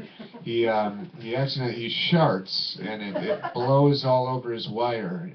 He's got this shit blow that just covers his wire, and he's totally embarrassed. And he looks around, and nobody saw. He's like, oh my God, someone just shit on my wire. It looks like protoplasm. It's not human.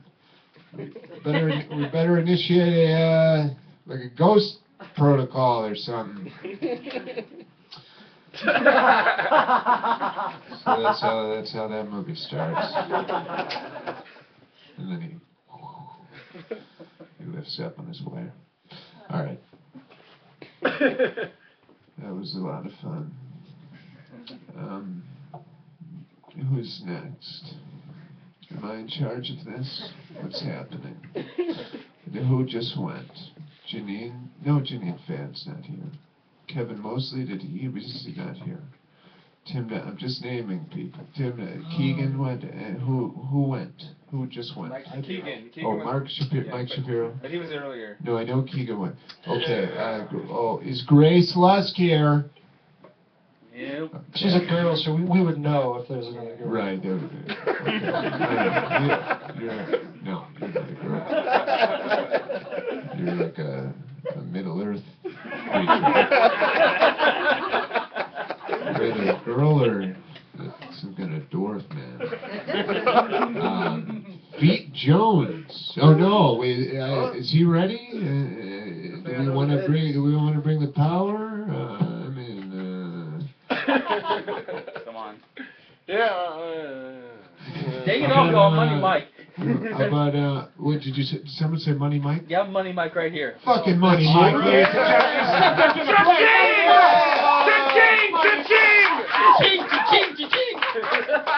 Oh wait, I only have $100 in my bank account.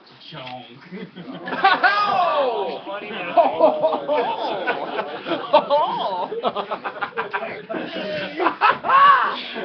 Chong. That's not really true, but I'm not telling you how much I have in my bank account. Jiffy Lube, I'm like, everybody hears the Jiffy Lube's commercials, and they annoy the shit out of me. And the reason why? Because I took my car to Jiffy Lube and they fucked it up. I mean, they made me late to work. So, I mean, it was not that big a deal, but they fucked up my car. I heard, like, yeah, my coworker, his transmission went because of those assholes. Hey, Jiffy Lube. We'll guarantee a $30 oil change, but you have to go to another place to actually get your car fixed. Hey, so I believe that everybody should have a gun. Everybody should be armed. That's a good idea, right? Woo! Guns for everybody. Because why not? We need more guns to protect ourselves, right? I mean, even at the stadiums and NFL stadiums, everybody needs a gun. The cheerleaders need a gun. I don't know where they're going to put them, but they need a gun. Because they need to protect themselves from pedophiles. I hate my boss. Oh, that sounded bad. Guns and bosses? Those two don't go together. This is not on. Don't.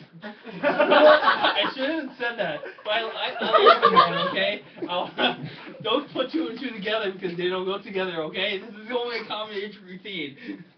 Okay, so I'll skip over that. Okay. It's kind of funny and kind of like ironic at the same time. Okay, my coworker's friend, and so he managed to pop off 4 DUIs by the time he was 27 or whatever, and he still full-blown alcoholic or whatever, and he goes and hops into his car for booze.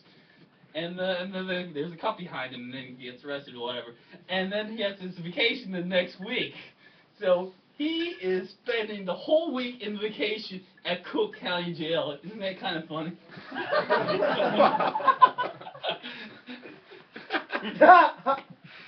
So yeah. I don't know, have you seen this new thing that's been out? I kind of surfed Huffington Post a while. I don't know who looks at Huffington Post. You? Sure. You? Only 2 in the room? So no one really cares about the news besides him, and him? No wonder why the Republicans are winning. I didn't think they were. Yeah, kind of. So they have these new things called skinny jeans. And the jeans come in a spray bottle. I don't know if it's a prank or it's a perfume, but I hope. And then I looked. I kept on reading the article, and they said that the spray is sold out. So there's only 2 things who these skinny jeans are going to. Crampy women, sluts, and gay men that want to have the really, really tight jeans.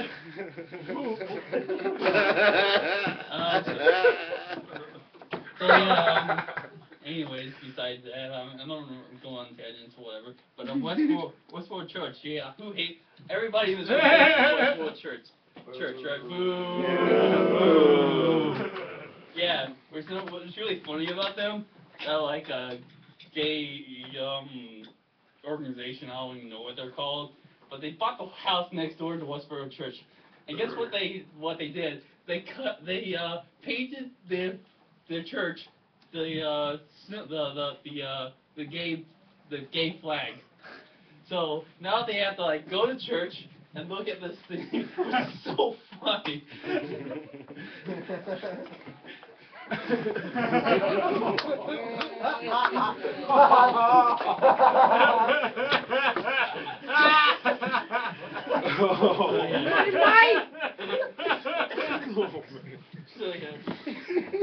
So I'm not a good cook at all. I hate cooking, but I mean I do it anyway because I don't want to go out every day. And just have you ever thought to yourself too?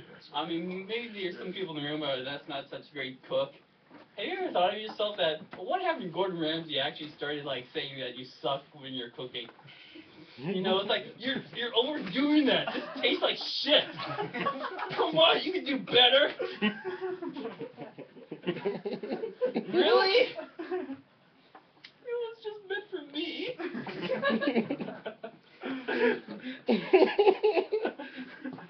Okay. So, my name is Michael Oh, I shouldn't say my last name. Shenanigans. Because I went over with guns and bosses, and that doesn't go well together. So I'm not saying where I work or whatever. But I'll talk to you. So Tim, you want to come up here and do your job? Do your job. Do your job. Tim. Woo! Fucking Tim. Motherfucker. No time for money, Mike. Good job.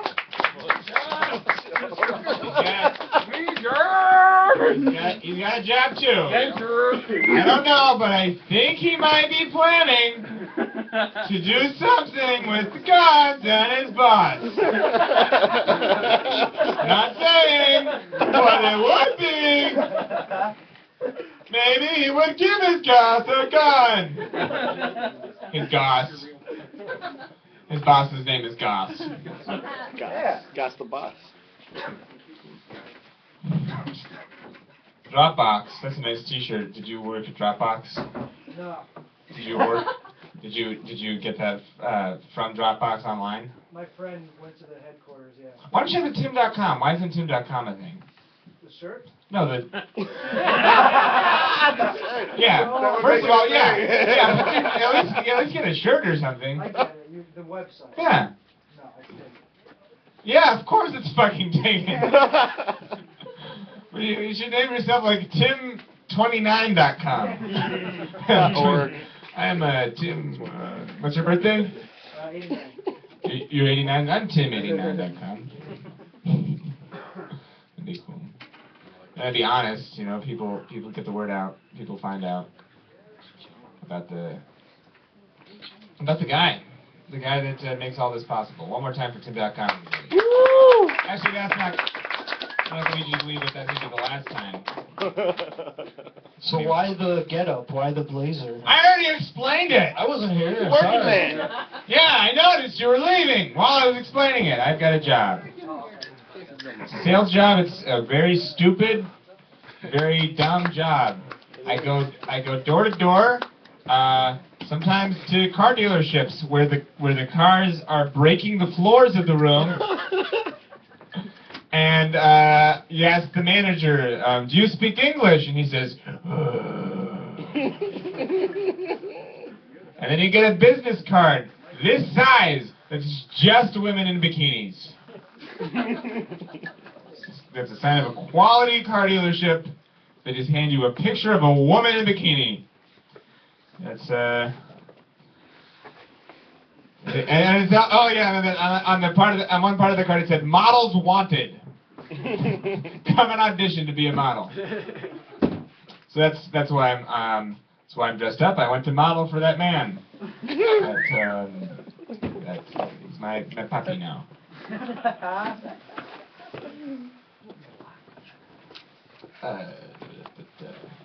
So did we get a confirmation on the lady, Grace? Well, she's not here, so she doesn't get a set. That's pretty much how it goes, right? Oh shit.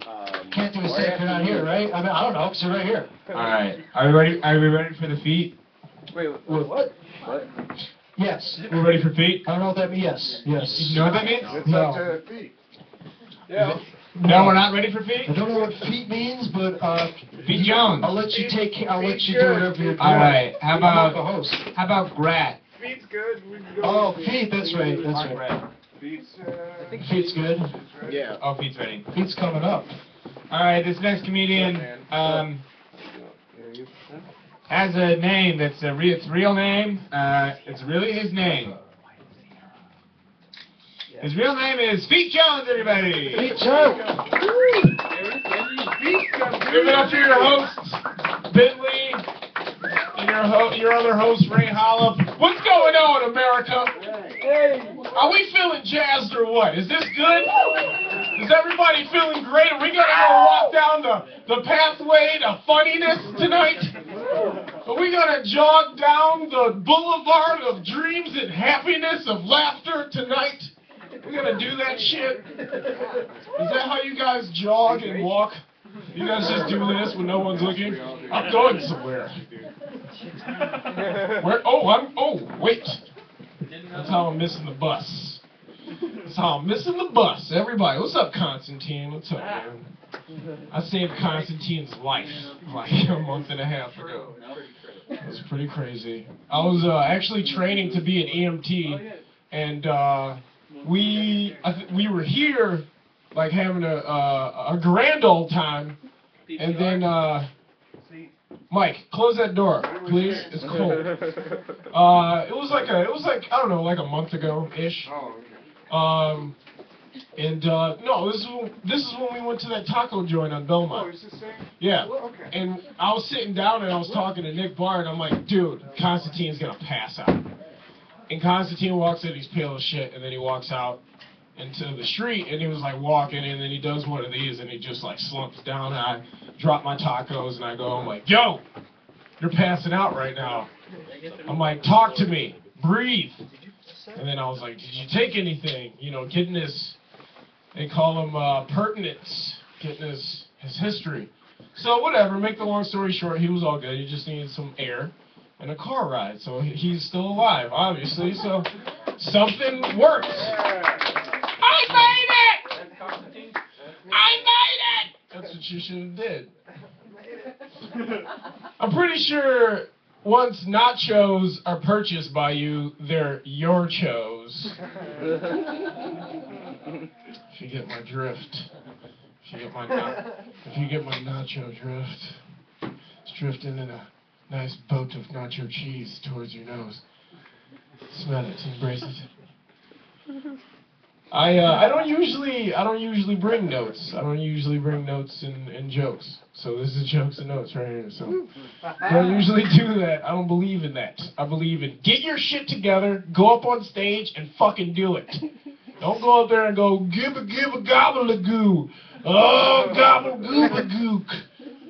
Don't do that. No one wants to watch you read on stage. That's just rude.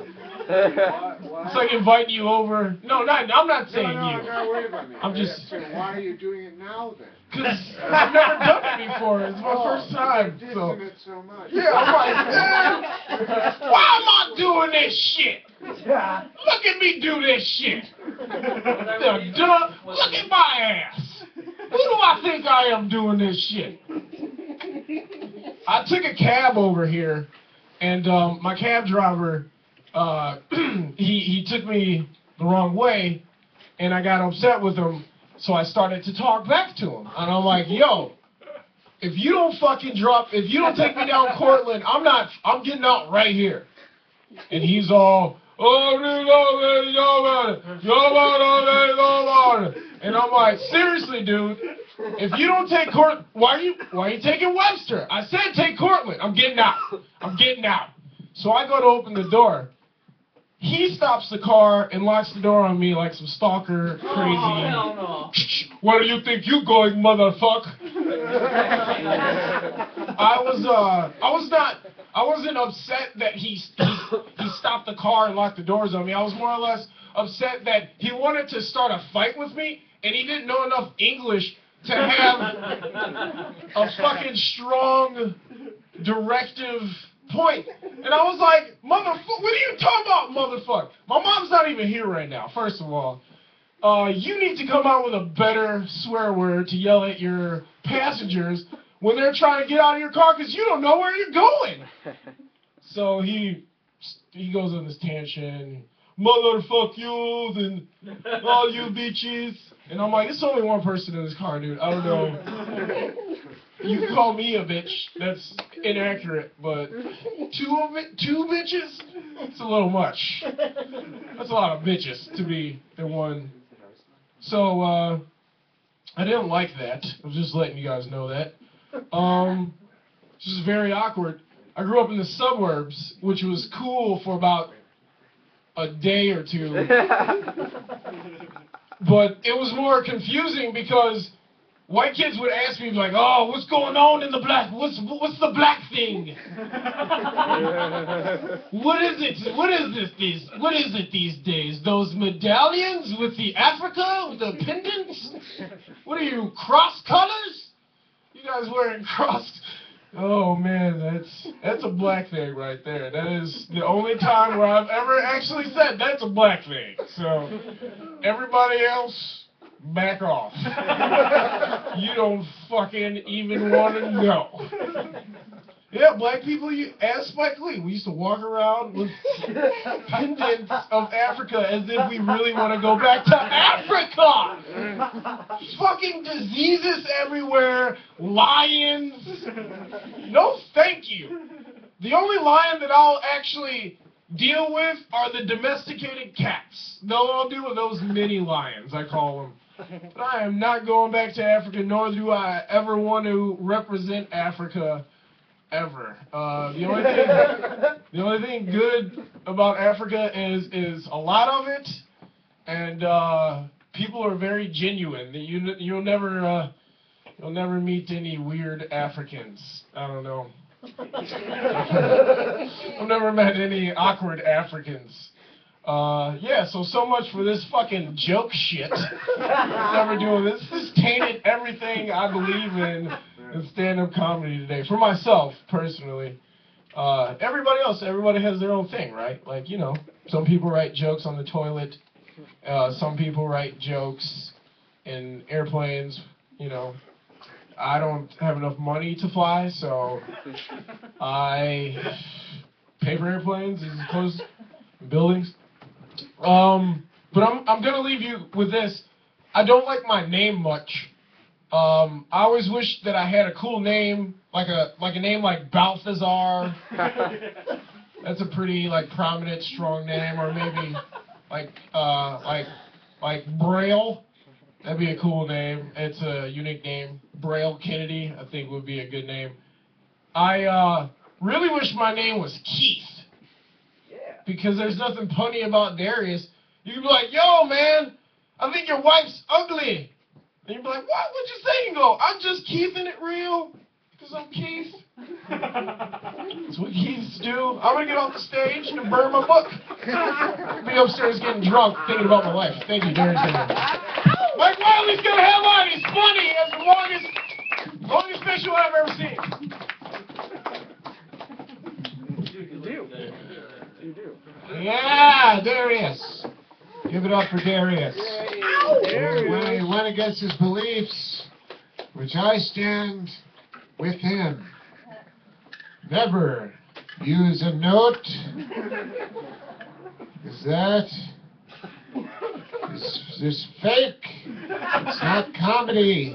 You have to refer to a book or note. I'm screwed. Do not do it.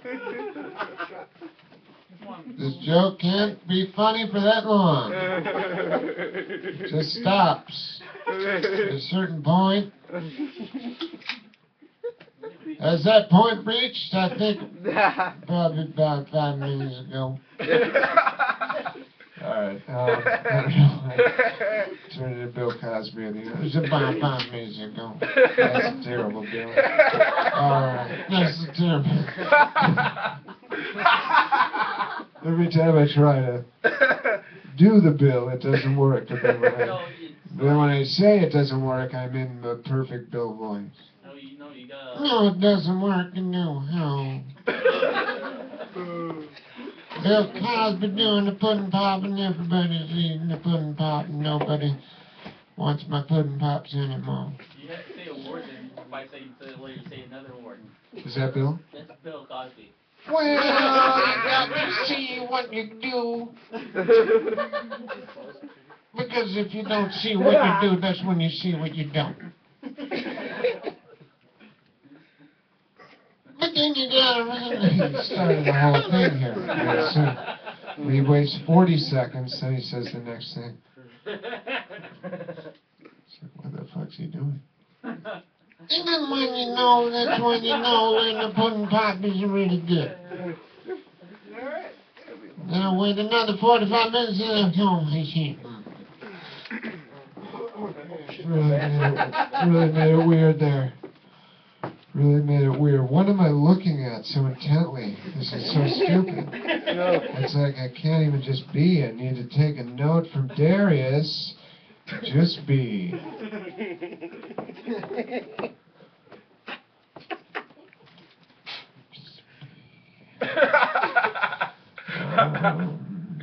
Just trying to be.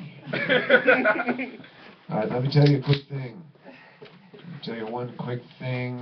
Eeny, meeny, miny, mo, catch a tiger by the toe. That's a long one. Here we go. I didn't mean to be clever. I did not mean to be clever. I will never be. That's one rule I have, is cleverness shall not. I never finished that rule. I just got the first part down and I thought maybe I'll come up with a finish to that rule. Let's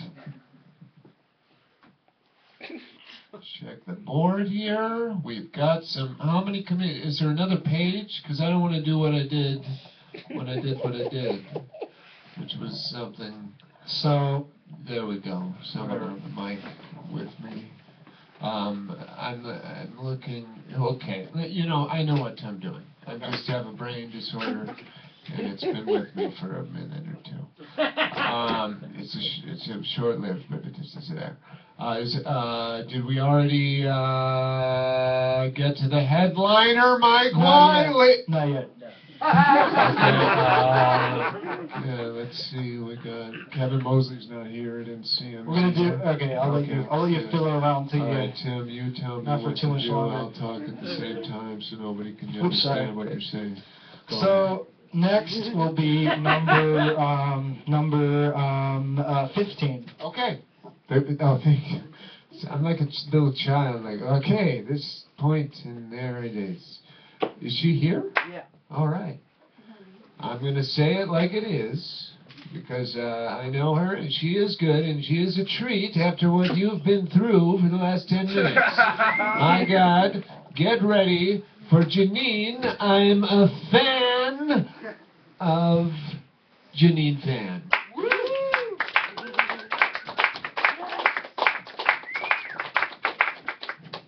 Hello, everyone. Hello. Kill the bees. Nice. Huh. My sister got me this shirt. She thought it was a Pootie Tang shirt.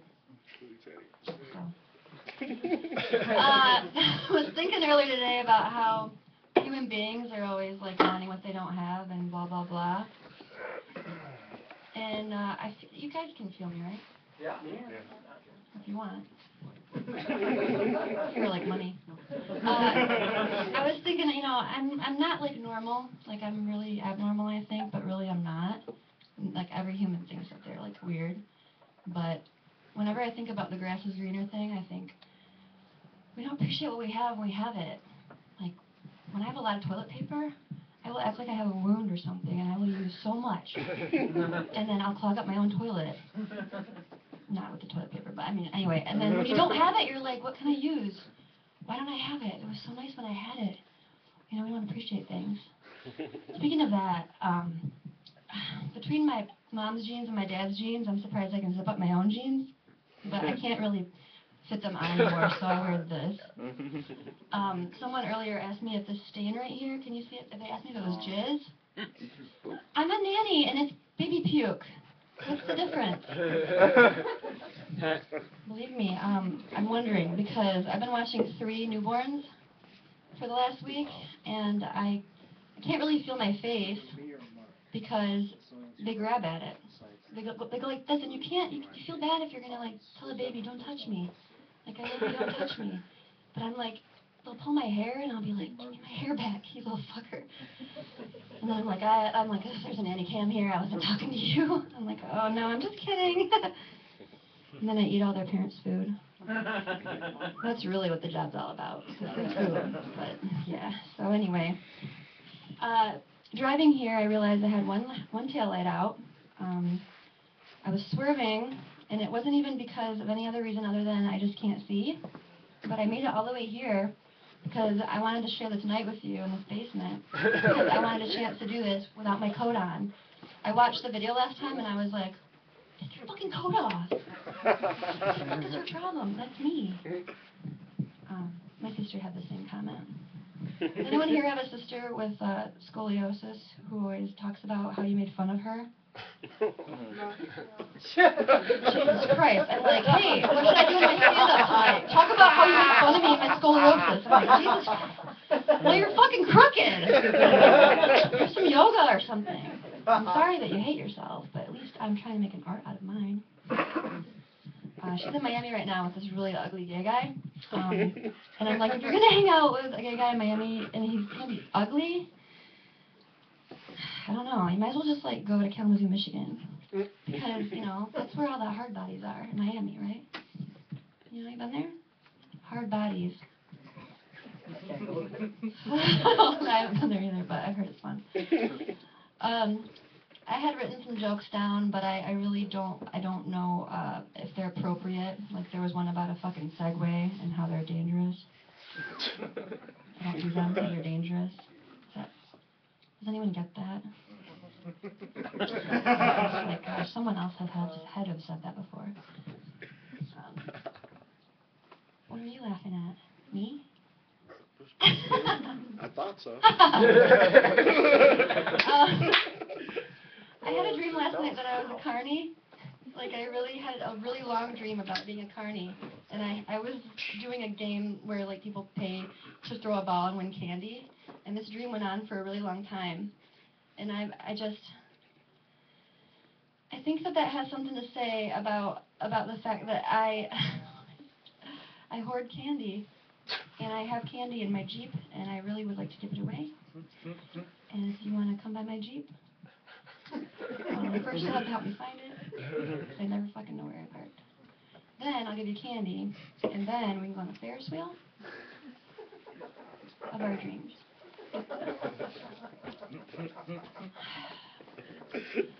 So anyway, punchlines. Punchlines, like, isn't it just how you say it? I need to, like, you know, the how you say it is, like, the thing I need to just, you know, like, I know, I thought of a punchline the other day, and it's like, you know, it's kind of like, it's got the word motherfucker in it, but like, motherfucker. Like, motherfucker be looking like powder and shit. I can't think of what to say before that, but it's gotta be funny. That dude was fucking retarded, he was white, but it wasn't even albino, it was like baby powder. And everyone was like, oh, we were so sad. I'm like, he was rolled in baby powder. And got hit by lightning. He's stupid. Well, motherfucker be looking like powder and shit. So, if you guys, you know, think of a joke before that, like, you win a prize. You can rub my Wu-Tang shirt. Rest in peace, big baby Jesus.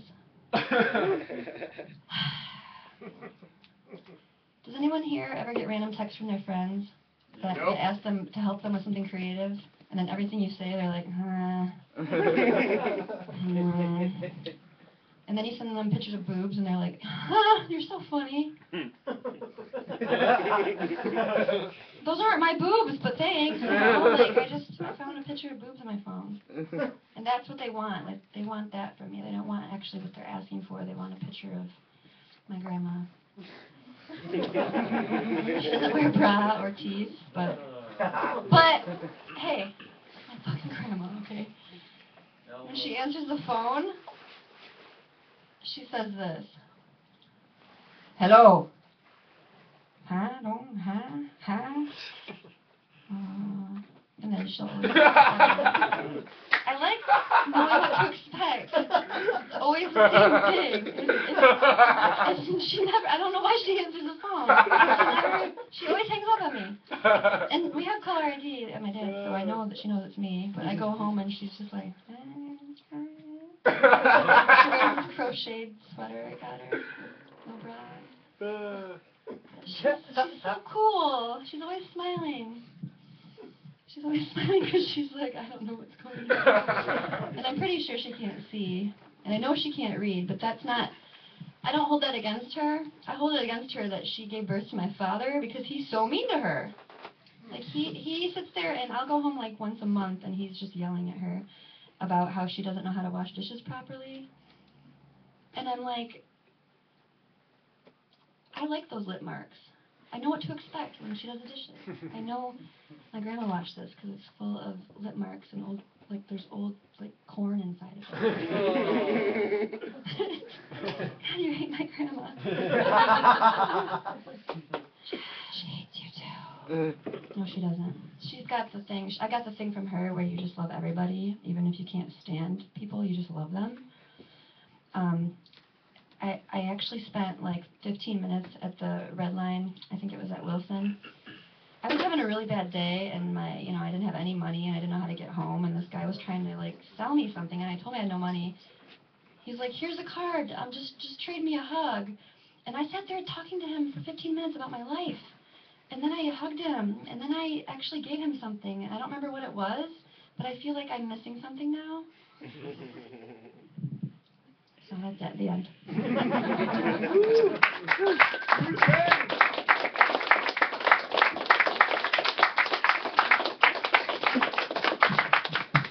Everybody knows Janine.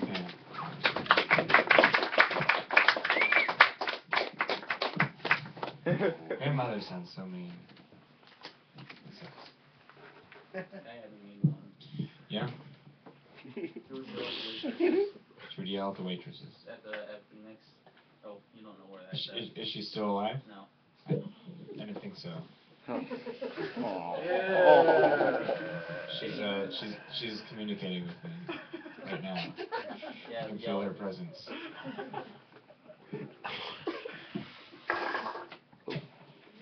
I said no salts!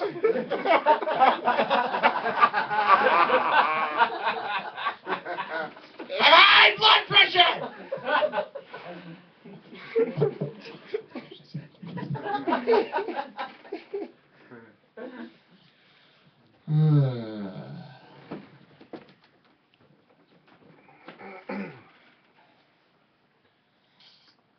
Alright, this next comedian is just a guy. We found him on the street.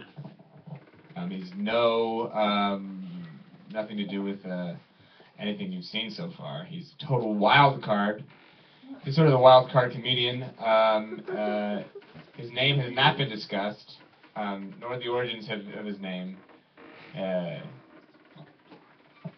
Your grandmother is haunting that door right now, by the way. And bring up your next comedian, Tim.com, everybody. I got my own microphone. And I'll shake your hand with the microphone in it. Yeah, take that. Alright, now I got two of them. Alright, I'm just going to do like a really fast shit set. I don't know if that phrase is used often, but I'm going to use it tonight because I have a couple of premises that I'm going to share with you guys through my email that I always do, which is fucking getting old now. Because, I've been doing this for about, I'll round it down to 2 months. Let's just say I've been doing this for 2 months, and I don't know how to go past the point where you don't need notes. I don't know. Like, how do you remember jokes? Danette, how do you do that? So you need a great memory? Yeah. Good, then I'm finished, because I don't have that. So I could probably remember one of them without logging into this other email account, but just as a security, I'm going to do it anyway. 'Cause I don't know. I mean, okay, let's just say I've been doing this for a minute so far. What's your email account? It's Xfuga. Exfuga? How do you spell that? EXFUGA. It's short for Extremely Fun Games, the first two letters of Extremely Fun Games, Xfuga. That's how you get that. But, yeah, this is not funny. So I'm just gonna finish this. I'm almost done. I didn't even do a joke yet, and I'm almost done. I'm not even kidding. The first joke. I'm not even kidding. So, holy shit. Not prepared. I'm just gonna steal this guy's jokes. Sig Chew. Oh, that's a funny one. Sig Chew. What's with that fucking tobacco that you chew anyway? Like, do they really expect people to fucking not get addicted to that? It's fucking really addictive, man. Doesn't matter if you're not smoking it. Chewing on it will fuck up your mouth and make you addicted to tobacco, even though you're addicted to tobacco. So I've been eating a lot of Nutella recently. I dip wheat thins in Nutella, and it's not a good meal. I eat that for like breakfast. It's not a good breakfast because it never ends. There's no ending. Like, it's not like a cheeseburger. Cheeseburger has a clear-cut ending. Nutella, especially if you get the big kind, it takes, it's really bad for you and me. Mostly me, because I'm the one eating it. I'm almost done. Okay, so Justin Timberlake just came out with his new album. You know, he didn't have to do that. He didn't have to make another album. He's done. He's only like 31. And he already has like all those great like songs that you could play when someone graduates from middle school. Like, he has all those songs already. He doesn't need more of those, but he did anyway. He's a great guy. He's so much cooler than me. So much cooler than me. He's not even 10 years older than me. He's already done all that shit. He's awesome. Is she? Yeah. I like her too. I'm not gonna lie. Yeah, she's okay. You know when someone like says when they did something, to a group of people that they don't know that very well, like, yeah, I majored in some crazy major. You did something, you accomplished something. When people say that they accomplished something, then people around them like congratulate them on what they accomplished. It's easy to be a dick if you just went ahead and said, I also did that. Like, if you just say, it's so easy to just look like such an asshole. Like, after they congratulate the person, oh, that's awesome. Yeah, I did that too. I did that too. It's so easy to look like an asshole. Or you can say, I don't care. Well, if you don't care, that is being an asshole. Like, that's legitimately being an asshole. To say you don't care. Almost done. What's with these fucking people who say the songs they want played at their funeral as if that's gonna really fucking matter? You're not gonna be there. It's just for impressing other people after you're dead. Why don't you impress people while you're alive? Yeah. Back to this guy's jokes. Slow and oblivious. Yeah, what the fuck's with that? Who's slow and oblivious? If you're gonna be oblivious, at least be fast. Don't be fucking slow. Whose notes are these? Vietnam. Yeah, I like that one. All right.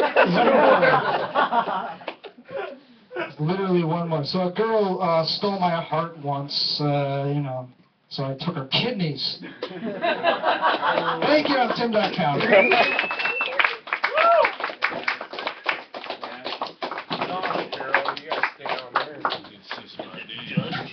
All right, Tim, you've heard it from the man of the hour. Why is everyone on this side and everyone on that side?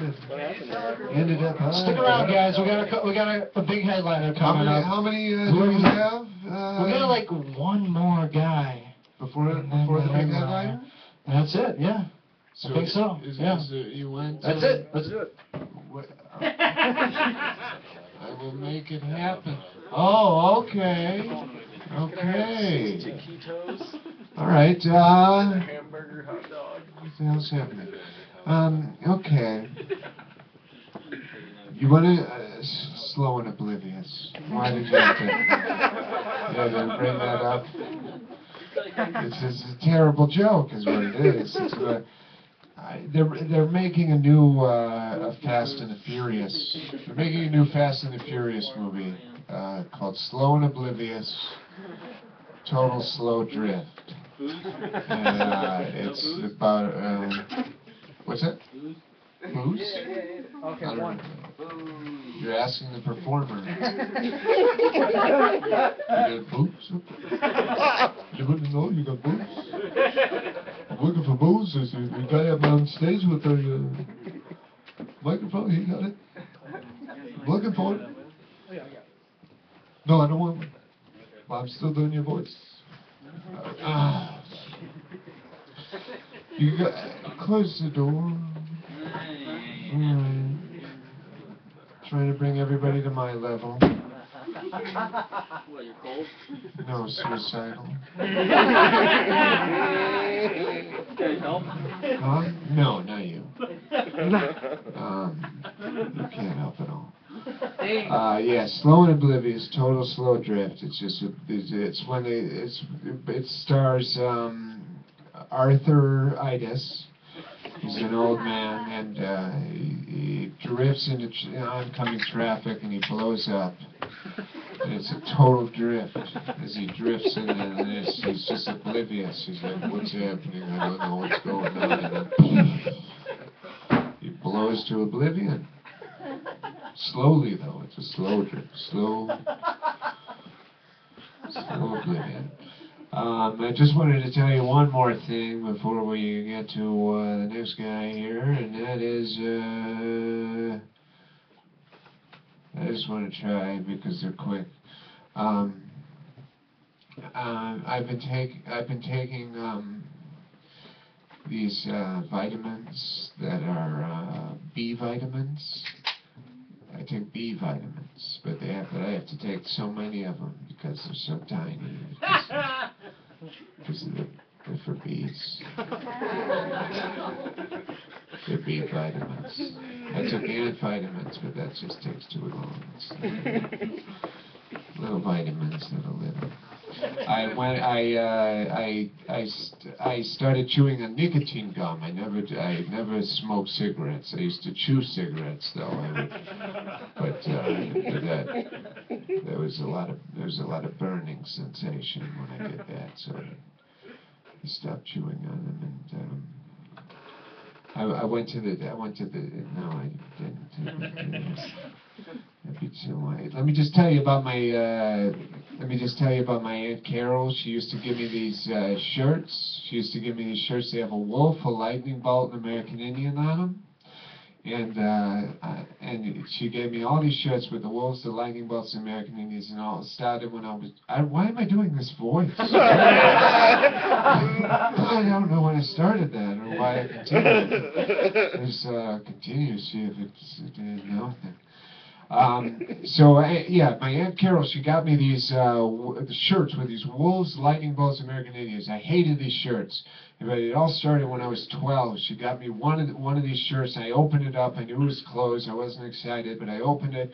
I was like, oh, that is a terrible shirt. A wolf, lightning bolt, American Indian. Terrible. And then instead I acted very pleased about it. I said, oh, Aunt Carol, thank you so much. My favorite 3 things in the world, wolves, lightning bolts, and American Indians. You know my favorite animal is wolves. Lightning bolts, what can you say about them? I mean, the way they bolt, and then they got a light to them, there's a whole thing, and American Indians, come on, my whole life started based on that, and I really went it overboard with it. And so she, every year she would go to Wisconsin Dells and see the shirts, because that's where they're selling, and be like, honey, look, there's a shirt with a wolf, a lightning bolt, and American Indian on it. Remember, Ray thought it was his 3 favorite things. Let's get him a shirt. What? Are you pointing to me? Sorry. Huh? Sorry. That's Okay. not subtle at all. Sorry. Oh, okay. Sorry. I totally lost. I killed it. No, there was nothing there. Anyway, but I'll finish the story because I fucking started it. It's so it's too high to be doing this. I shouldn't be up here. Should be illegal for people. All right. So, Wolf Lightning Bolt and American Indian, she bought me these shirts every year, and the thing is, I would have to wear one when there was a family gathering. If I saw my Aunt Carol, I always have to wear a Wolf Lightning Bolt and American Indian t-shirt, and the last time I saw her was at my grandma's funeral, and it was so awkward. Everybody was in suits, like, somber, and I was doing the eulogy in a Wolf Lightning Bolt and American Indian shirt. And it was especially awkward because my grandma was mauled by a wolf and hit by a lightning bolt while exiting a teepee. That's how my grandma died. And I was up on stage. I tried to do a joke, and I did one. That's so much fun. Thank you for indulging me. Now for my musical number. It's just 15 minutes. Just hold on there.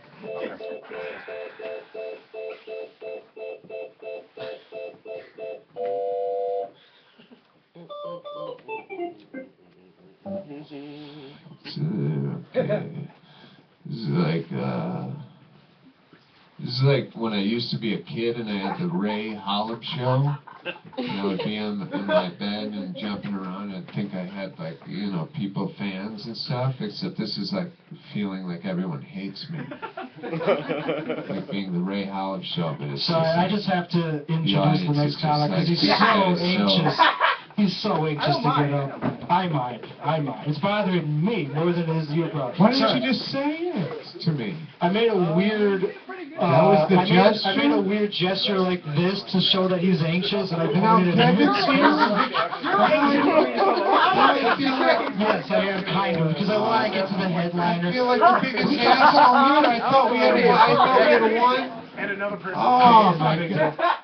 No. That's when I get Mark Klein I up thought we in had one comic, and then the thing is, so I did a one thing because we had so many people. Well, yeah, we have to And get now to Kevin's what? here, and you were doing a thing, and now he wants to, and that's what happened? Is that what went down here? I don't know for sure, but I'm thinking I fucked up.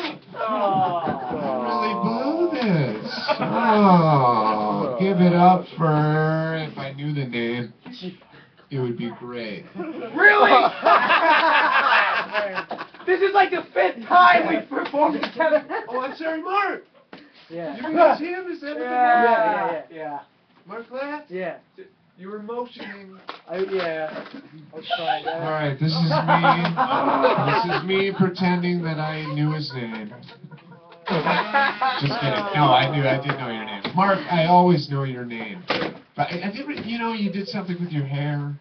Something. How did you? You look like Tony Danza, and I look like, Mozart or something. I look like an idiot. What are you talking about? But, Mark fucking Glad. I know his name is burned in my memory. I do every night. I think Mark Glad, Mark Glad, Mark Glad, Mark Glad, Mark Glad. And then I get on stage. I'm like, who is this guy? Mark fucking Glad. Thank you. I'm just gonna drag this jacket. Just gonna drag it like your intro. No, right. You're very talented. You are amazing at improv. But then again, you pretty much have to be if you're too stoned to remember your jokes.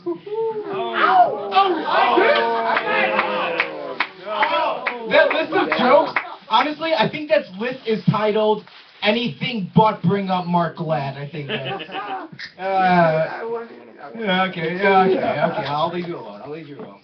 Hey, Ray, I got in trouble with the police the other day. Yeah, fuck the police.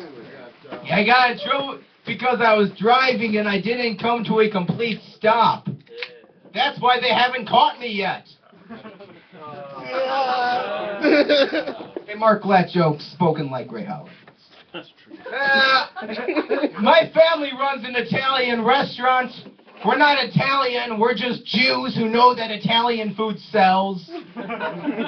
People say, how come nobody there speaks Italian? Well, not everyone from Lincoln Tow Service knows how to talk to snakes and summon the devil. I was watching the news the other day, and on the news they did this survey, and the survey said that rapists are responsible for 80% of all rape. Like, damn, I gotta stop watching Fox News. Anyone see Breakfast Club? Yeah. That movie was not accurate. The criminal and the jock are played by two different people. If I knew how to say, pronounce my numbers, that would be funnier. I was performing in these blue jeans the other day, and I left the fly open. Even though my balls were exposed, nobody noticed because they were camouflaged against my blue jeans. It's been a while. It's been actually 2 weeks, but it's been a while. No, 2 weeks till you wash them? I went, exactly, yes. 2 weeks ago I washed this, and actually they got so big and blue that the last time my doctor examined them, he found a cloud. Thank you very much. It must be awesome. Keep in mind he's stoned, so for all we know, it could be shit. No, I just depressed when I was stoned, so that was phenomenal. Thank you. I don't know. So you think it's funny even though you're depressed? You get Yeah. All I'm saying is it's good to take care of yourself, really. This is one lady I hooked up with, and she was pretty old. But in my defense, she was like she took so good care of herself. She was like 20 years younger than I thought she would. She was like 20 years younger than I thought she was. And that's how I hooked up with a 70-year-old. Man, I saw this DVD commercial that says, Argo, own it today. I'm like, damn, I hope that's not the same advertisement they do for Django. Oh, what? They say that only the good die young. In other words, get ready for another 2 decades of One Direction and Justin Bieber. Oh, God. Yeah, I'm not happy about it either.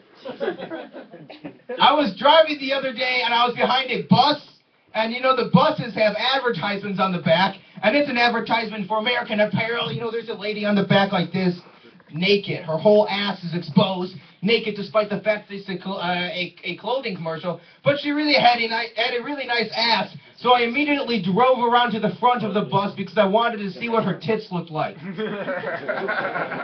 was a virgin all through high school, and as most comedians are, I was a virgin all through high school, and somebody asked me, Mark, how many girls have you slept with?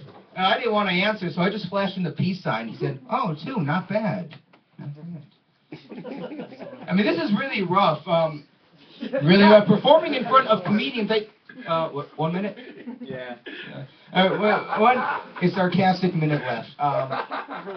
Performing in front of comedians and expecting to get a laugh, that's kind of like dressing up like Santa Claus during the winter and expecting not to get shot by a Scientologist. Let's see, what else have we got? Well, okay, I try to keep my act really clean. I'm going to end on this one. I try to keep it clean. But, so it's really hard for me to tell this one because I want it, it's so hard for me, it's got a bad word in it, so I'm, okay. Sorry, it's just, okay, I used to be a dick. Oh, there, oh gosh, sorry, that was really hard, okay. I used to be a total dick until I learned that you are what you eat. Then I started shaving and acting like a cunt. Thanks and have a good night!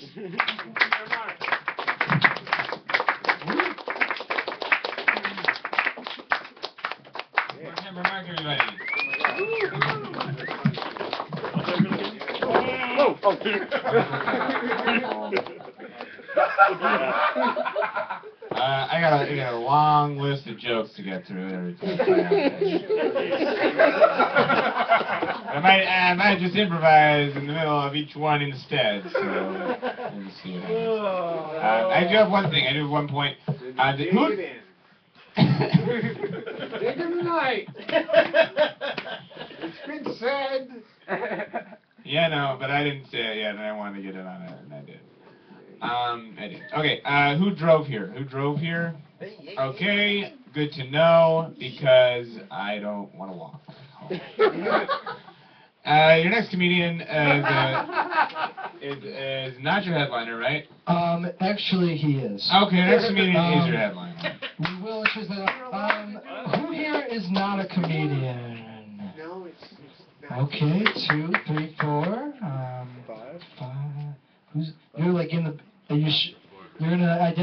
crisis right now. I may or may not be, I don't know. Come on, Shapiro. Come We're all on it. No, I'm just kidding. You're a comedian. I'm just kidding. Yeah. Come on, cut. Raise your hand. No, I'm just kidding. I'm just kidding. Come on, Ray. You're not a comedian. No, I'm just kidding. Wow. He's totally a comedian. He was at the Laugh Factory last week. All right, come on. We don't have to qualify. So why am I here? Like, what am I doing?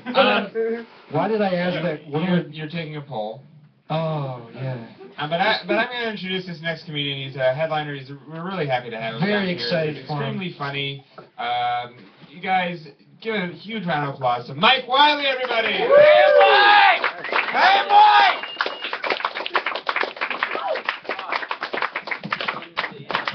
All right. Yeah. You guys, I like this. You guys are on a really tight ship here. You know, get things going. Oh, I realized something. This is my first time here. I realized something when I got here. This is a dude's house. I realized that. You gotta tell me that. Like, you can't just book me and then like, hey, you want a headline? My open mic, yeah. And then just not tell me. Because I'm looking for business or some sort of establishment. It's a dude's house. Is this supposed to be off camera? Why is this all the way over here? I'm gonna move it. I'm gonna move it there. There we go. Because I like to do that. Yeah. Do that a little bit. Do it. We do that. We do that nowadays in Chicago. I don't know. Oh. I watched some of the video before doing the show because I want to research. Where I'm performing, and you like to your credit, you make this look legit. I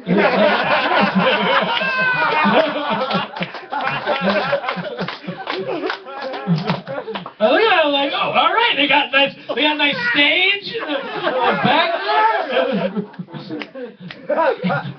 Look, everybody out there, I'm just gonna pull away the curtain. I'm putting my hand through the ceiling right now. That's where we are. And I can't get my hand out of the ceiling, unfortunately. Yeah. And my fingers are dirty. That's all right. That's how we do things here. Oh, I had a good day today. I did some acid today. Acid. I found it in an old coat pocket in the back of my closet. Looking for something to wear for the show. And as it turns out, I found out acid loses its potency after a while. It's not as strong, is what I'm saying, because I did it today, and the only thing that happened was for 3 hours I thought it was Sunday. Awesome. I just walked outside like, whoa, what is going on? All of the banks are open. Good morning, Mr. Postman. Postman! So I don't think I'm going to do that anymore. What does this thing do? Uh, Don't touch it, don't worry about it. What's going on out there? Just getting too curious for my, Who's talking? I don't even care. I'm deaf in one ear, so I can't tell where sound is coming from sometimes. It's not, no, you're done. You are done. Aww. What happened? What? Just trying to tell you, don't worry about it. Okay, cool. I wasn't. I'm going to sit down, because that's exactly what you're not supposed to do. And, so yeah. I got a Coach bag off a street vendor the other day. As it turns out, it was just an old potato sack with a picture of Craig T. Nelson glued to it. I gotta do some research on that. So I've been doing this comedy thing. I think next week it'll be 11 years. And see, but here's the thing. Like my wife allows me to go out every night and perform because she thinks I'm accomplishing something, and then she asks to come to this tonight. It's a dude's house. So I guess I won't be performing much anymore. 11 years is the end, and because I'll have to get a real job. No, but like a lot of the comics I started with are off in like LA and shit now. And people say, Mike, you got to come out to LA, and they're like, you got to come out to LA. But wait, if you come out to LA, like you got to get your hand in everything because they want you to do other things besides comedy. They want you to act or like be in commercials. So you got to get yourself an agent, and you got to have a look. Last time I was in LA, I had a casting agent describe my look as post-apocalyptic, which I hope was just her way of saying I'm ahead of my time,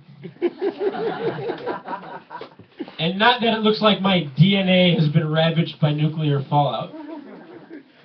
That's what I'm hoping. I actually used to have really long hair, but then started getting that horseshoe pattern going. And it's like I don't want to be that guy. So I shaved my head. I did the right thing. I donated my hair. I donated it to an organization for underprivileged Benjamin Franklin impersonators. It's a charity called Poor Richard's Follicles. And they do a lot of great stuff for the kids. A little bit about myself. The popularity of my beard has finally surpassed my own. So now when I'm in a room full of strangers, I'm referred to as the beard with the guy. Oh, the beard with the guy! Hello! Man, that's a great beard. Could stand to lose that guy, though. Yikes.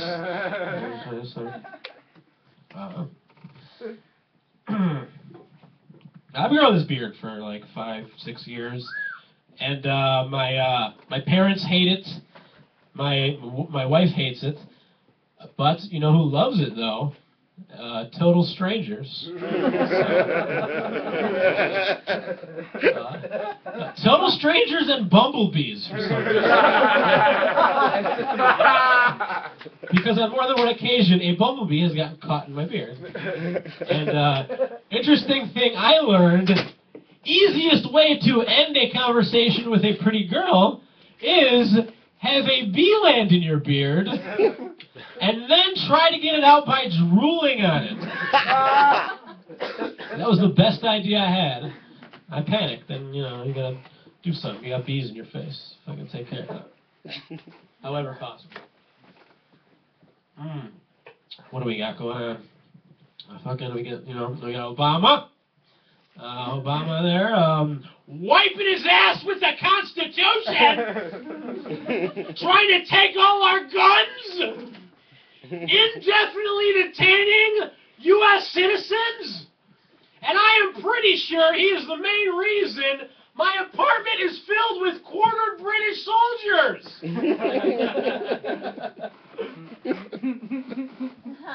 My idea. Obama. So I am married. I'm a nerd. My wife's a nerd. Our wedding song was "Rock You Like a Hurricane," performed on Guitar Hero 3 by my Uncle Bill. He was only able to get 14% of the way through the song, though. So quick dance, which is fine. I'm not very good at that. I met my wife at a bar, and I remember, we were met, we were having drinks together. Towards the end of the night, we got a little more confidence. I asked if I could do a body shot off of her. And it turns out, I found out, see, she has an outie belly button. So instead, she offered to juice the orange for my screwdriver. So. What, you guys are all single? I see, yeah. You guys don't know fucking love. 25%. Thank you. Listen to the jokes, motherfucker. All right, Money Mike, come on. Come on. Chin up. Chin up. It'll be all right. We're having fun. We're having fun.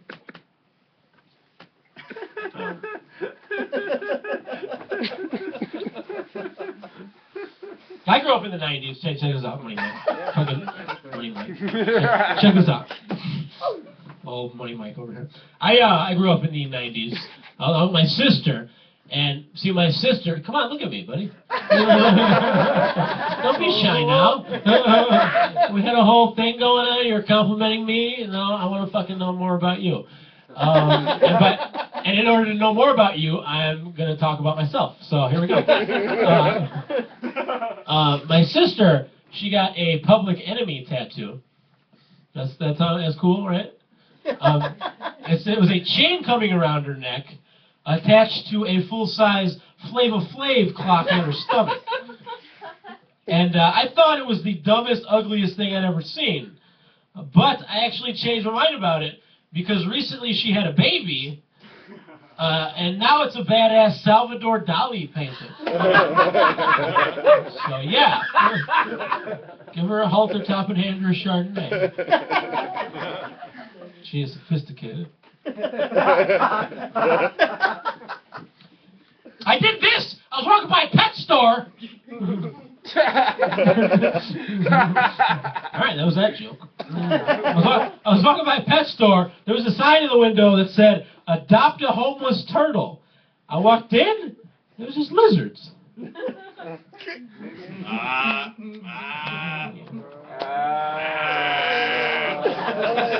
guys call yourself comics. Slow burner. I thought it would be fun to don't worry about it. Look at me. Is this fucking ceiling falling? Yeah. What the fuck? We deal with it every week. Oh well, yeah. You know what? There's gonna be that one day that you stop dealing with it because it will have all come down. We have that to look forward. We dealt with it.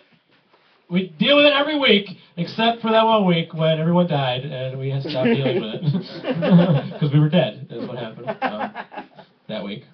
I thought it would be fun to try to teach my parrot a Bill Cosby impression.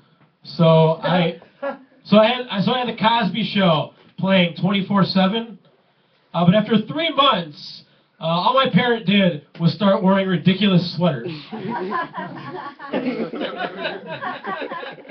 Yeah.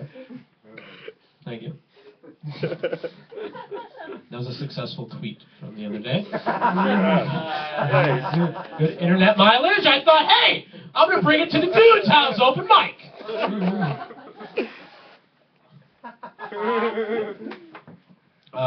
What is this called, anyway? Friday open mic webcast. Okay. I think you should call it the Dude's House open mic.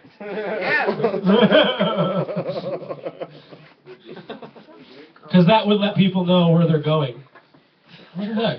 The dude's house who booked me just left. Like he got offended by mocking his open mic.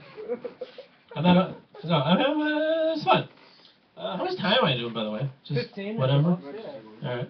Yeah, that's right. Woo!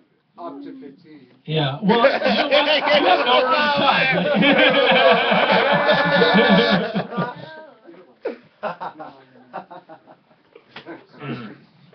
Does this thing work?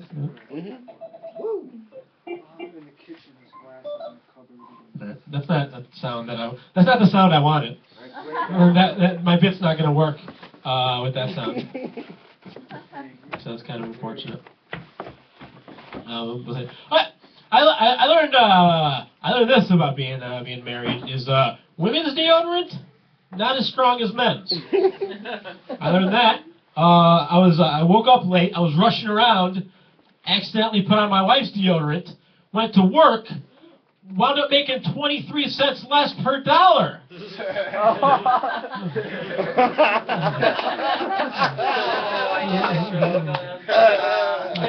Yeah! Oh!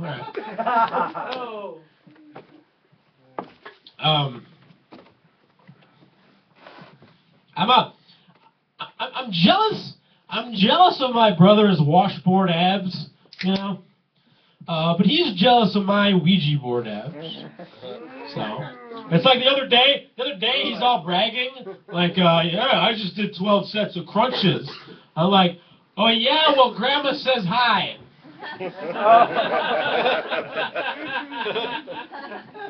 I was always her favorite. Grandma still thinks I'm growing. There's a different grandma, not my tummy ghost. Buddy Mike there. You see grandparents every year or whatever. You know, my grandpa will always say the same thing. Like, I remember when you was knee high to a June bug. Of course, that was the summer of the giant mutant June bug epidemic. Strange man, a lot of weird sayings. A hammer is just a screwdriver with a mullet. What? I don't even know what that means or why you would use that in a sentence. Me and my grandpa, though, we have one of those relationships where we'll play practical jokes on each other.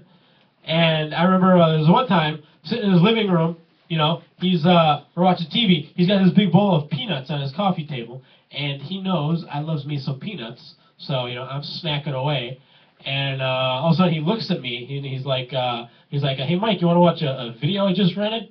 And he presses play, and it's a video of him sucking the chocolate off of peanut M&Ms and spitting the peanuts in the bowl I'm eating out of. He got me, you know. It's, Why don't you get regular M&Ms? Because then that joke wouldn't work. See? You learn it. You learn that in the 11th year, like what you need for a successful joke. And this one, it's fucking peanut M&Ms. So, you know, don't worry. It's part of the process. It comes with stage time, and you know, you'll get it. What happened? I've only been up 5 times. You only got beat up 5 times? No, I've only been up. Oh, okay. All right. I only got beat up 5 times. Yeah. All 5 times were for interrupting comedians when they were at school. All right, come on. I know I'm awesome. Relax. Oh, whoa, look at that. Come on. Are we all right? Are we all right there? I don't mean, what? You're on 15, but you can do whatever you want. All right. Okay.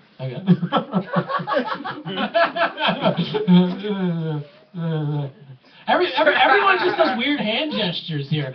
No wonder everyone's confused. Nobody knows what's going on. Is there a fucking gas leak down here? I wouldn't be surprised. There's obviously black mold under this thing. So, who knows? What was I talking about? I don't know. Yeah, there was that. That was good, right? That was good. Yeah, I think you got a hole in your pocket because you're dropping change everywhere. Is that guy throwing stuff? Is that what that is? I swear that it's the ceiling. What is it? What's falling? A penny? That makes no sense. I know it makes no sense. Ah, it makes no sense! But it does! It made one sense! Oh! The gods are giving me material! I meant to do this! No, it's... He's just like, here you go! Fucking keep going, man. That's God throwing a fucking nickel in a hat. Except it's a penny. He's not, he's a humble guy. He doesn't have much money. What was I talking about? Oh yeah, I was in the middle of my fucking one joke, and that got derailed, so I guess I gotta... Alright. We're gonna keep going though. It's okay. We get derailed, we can go right back on the track. That's what's great about everything. Except trains, because if you get derailed, you're fucked. I'm one of those, hey, heads up. I'm one of those, are you guys coming down here? I got some crazy shit to talk about right now. I'm one of those conspiracy theorists, you know what I'm saying? I'm one of those fucking conspiracy theorists, right, out there. Right. I'm one of those people who believes the moon landing was staged in a studio in Arizona. However, I also believe the Kennedy assassination was staged in a crater on the moon. Because when your gravitational pull is 1/6 that of Earth, that bullet doesn't seem so magic, now does it? Alright! Fucking, he's dude who's fucking said do whatever is fucking bored now. Look at that. Why did I tell him to fucking keep going? Oh man, I'm so sleepy and hot in this fucking sweater. Alright, I'm gonna get out of here. I'm gonna get out of here now. We're all dying from fucking gas poisoning. And the walls down here.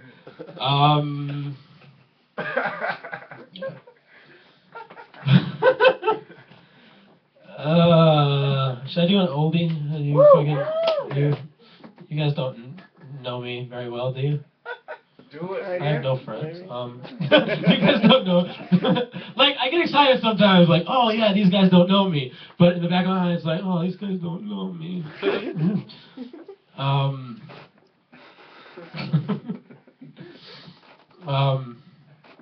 No, I don't want to do that.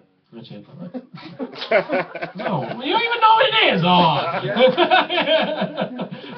It's just this is the bit where I just shout the N-word over and over again. This is that bit. Oh man. Well, that's what it was. So, good thing I'm not doing that one. Unless that's what you guys are into. I don't know. This is my first time here. I don't know what the process is. That's what you were going to be doing. Oh, really? Is that why you guys booked me? Oh, boy. Fuck. You see, the thing is, I just have so many fucking jokes that are great, and I just can't figure out what I want to do. Is the thing. Yeah, you do, man. I fucking love Ray Hollow. You're actually one of my favorite new comics. Like, you're my favorite old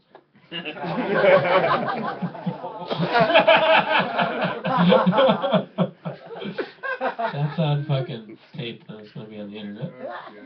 I don't know what that means. They can't even see who you are. Can they? I don't know how wide that is. That's not a wide lens, is it? Yeah, it's panoramic. Is panoramic still a thing? I remember it was something in like the 90s. What? I was thinking Panavision. Alright, see what happens? But, I know, that's what happens. But yeah, I know, but you're doing it to me. You're making me you, is the thing. And like, look, I'm getting sneered at now. Alright, that's all. I'm gonna do one bit. I'm gonna do one bit. I'm gonna figure out what bit that was gonna be.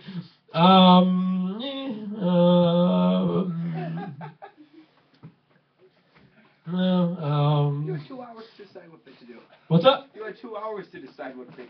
I had 2 hours. Oh yeah. Well, when I came in here? Is that what it was? Okay.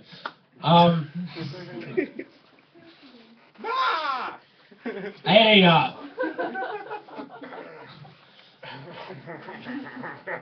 what is it? All right, here. I'm gonna get off on this one, no matter what. No matter what. Yeah. All right. I know this. What is it about people rushing for the bus that just seems to make them suicidal? You know, I saw this one guy running, has to catch the bus. He runs across 2 lanes of oncoming traffic, over a 4-foot-high median, across 2 more lanes of oncoming traffic, and then slit his wrists. He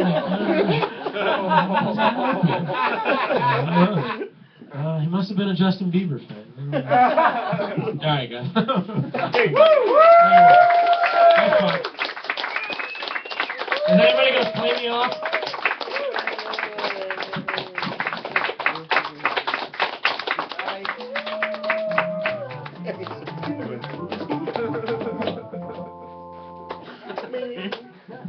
All right, Mike Wiley, ladies and gentlemen, give it up for him.